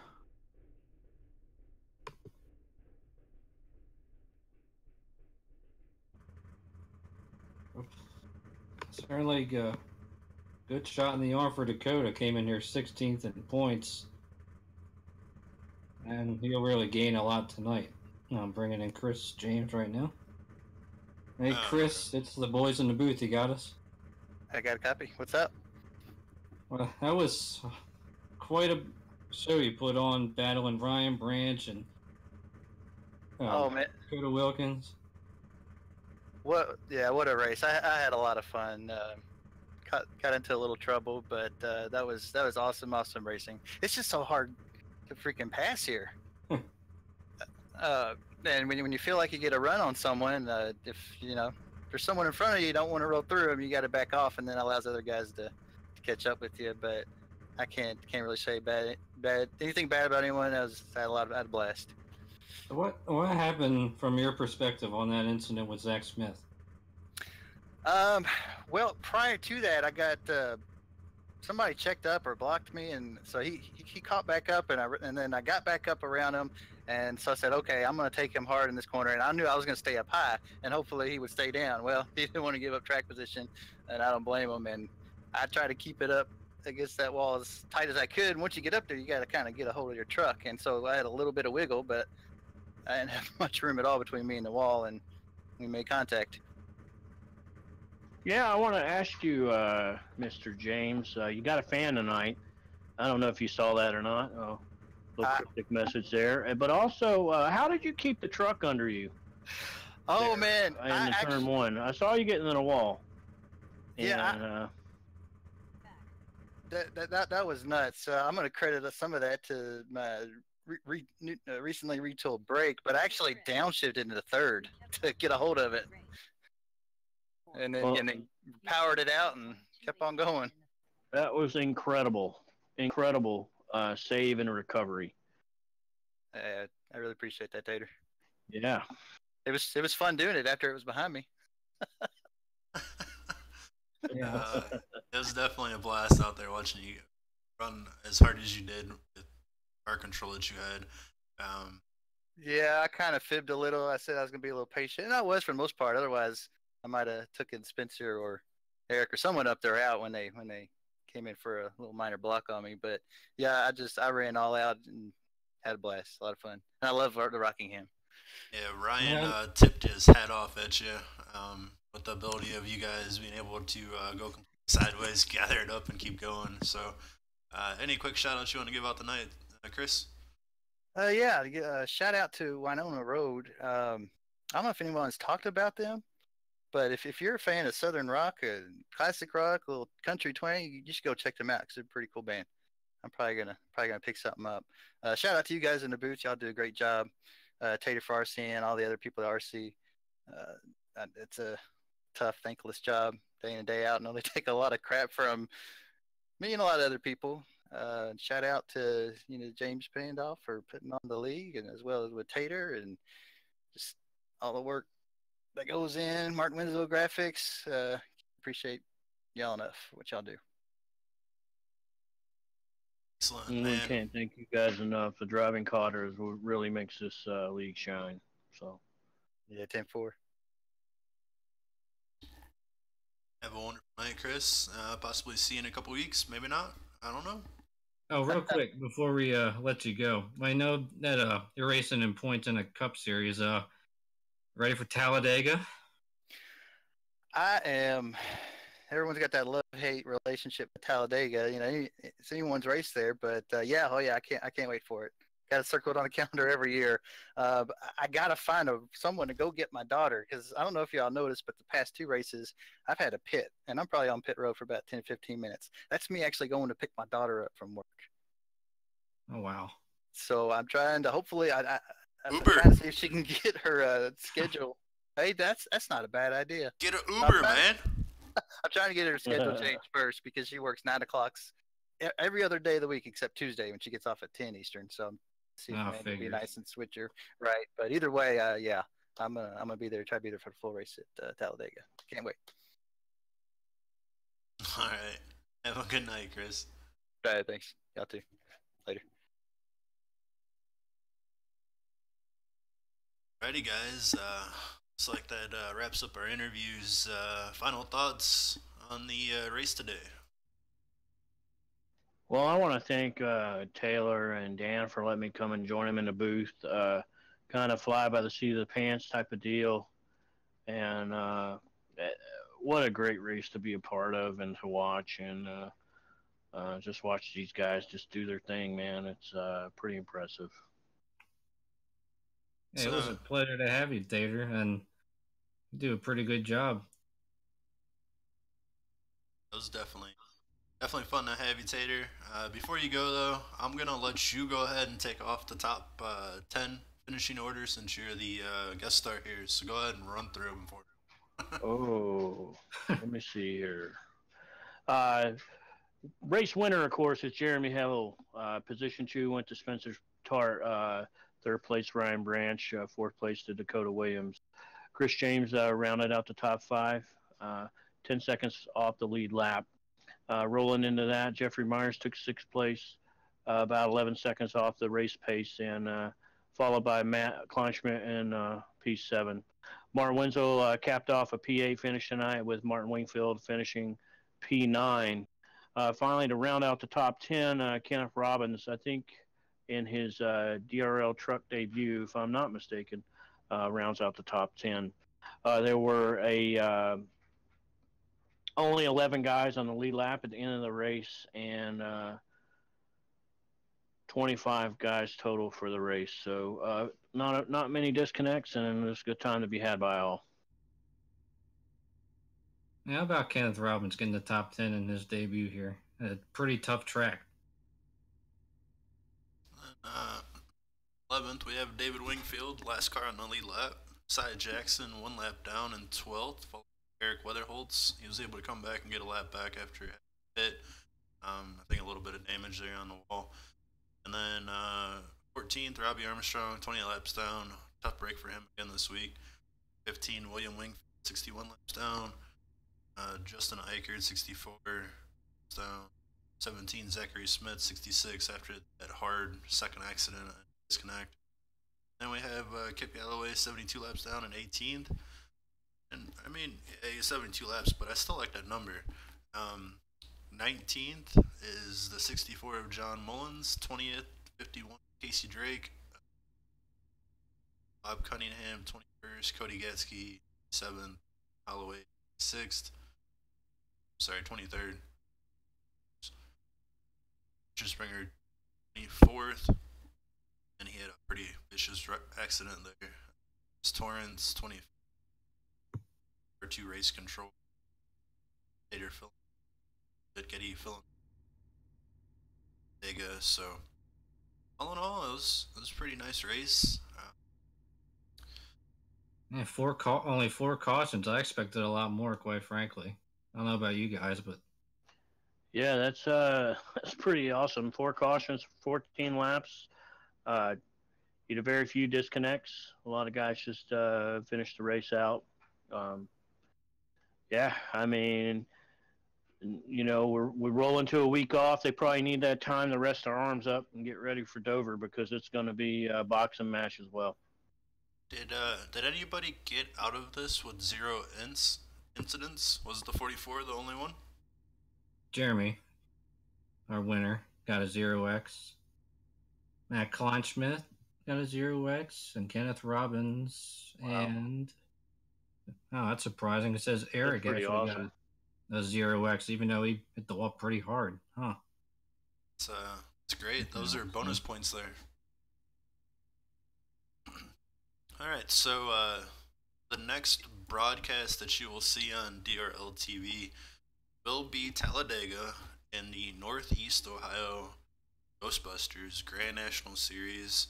They're going to run 57 laps in Alabama. You're going to have David Wellborn and Getty Buckner calling that one. I'll be sitting up there in race control. Hopefully, we'll see some interesting stuff, because these cars, the B cars, it's kind of like the old Winston Cup package from way back in the day when they had the fin on the roof. You get a pretty decent suck up, and then, like, if you touch them, it's no good. So it'll be interesting to see who has the patience and who can maneuver themselves into the way to get the win.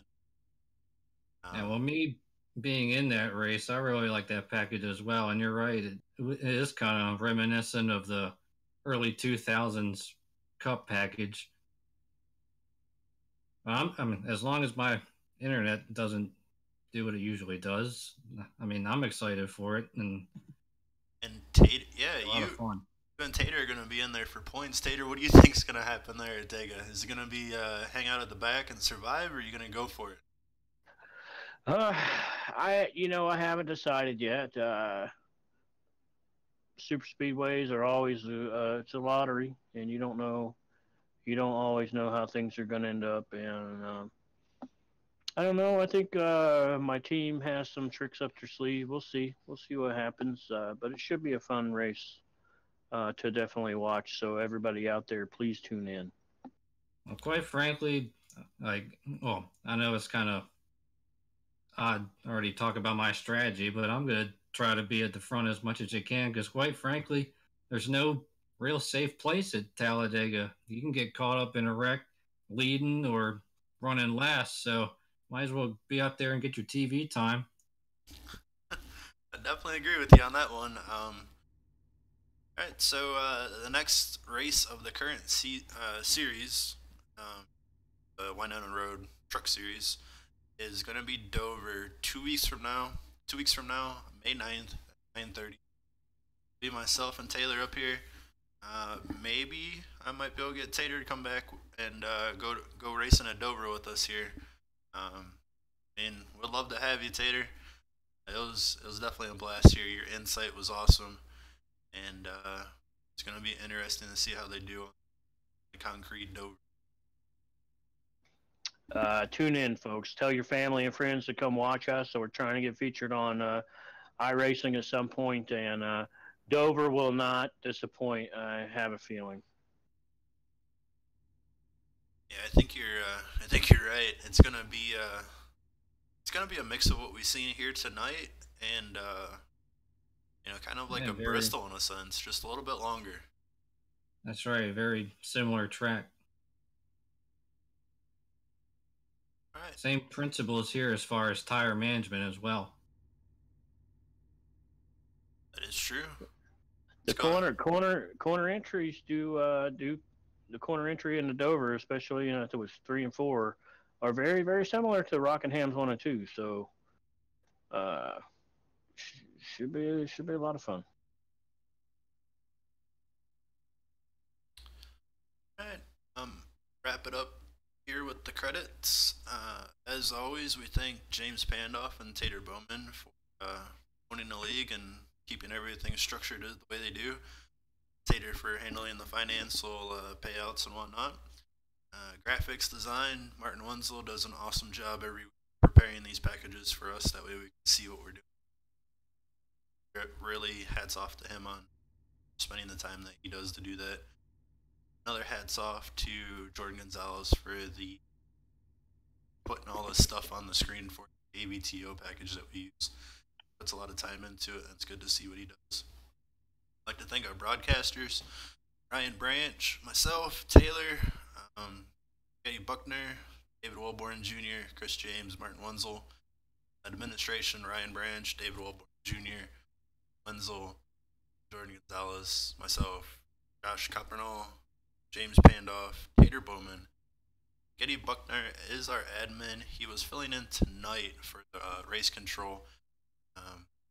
Interesting to see how he liked that job. Pretty easy night for him. Race control on Mondays is myself. Tuesdays Tater in the Fast Lane Cup Series, and then I don't know who's going to be stepping in for race control on the Winona Series. Vega will come. And we have Eric Weatherholtz in the Indy Series, and we're really looking to see if anyone out there is willing to broadcast for them guys, because their races sound like they're getting pretty amazing. So if anyone here is interested coming in, working with DRL TV, send a message out to James Pandoff. You can visit www.dynastyracingleague.com. There's a contact form there. Get a hold of James that way. Facebook, Twitter. Kind of just looking for someone to come in and talk about what we need to talk about with you if you're interested. But aside from that, guys, anything left? Anything else to hit on before we sign off? Well, final thought, just once again, I think the cream has risen to the top with Jeremy Hebel with another superb run and his third win of the season. He's going to be one. He's certainly going to be the man to beat for this championship, I believe. Yeah, I have nothing. Was excited to move forward and see what Talladega brings next week for the Fast Lane and Northeast Ohio Ghostbusters Grand National Series. 10-4, guys. Taylor, Tater, and myself, Dan. You guys have a wonderful night. We will see you Monday or in 2 weeks. Take care.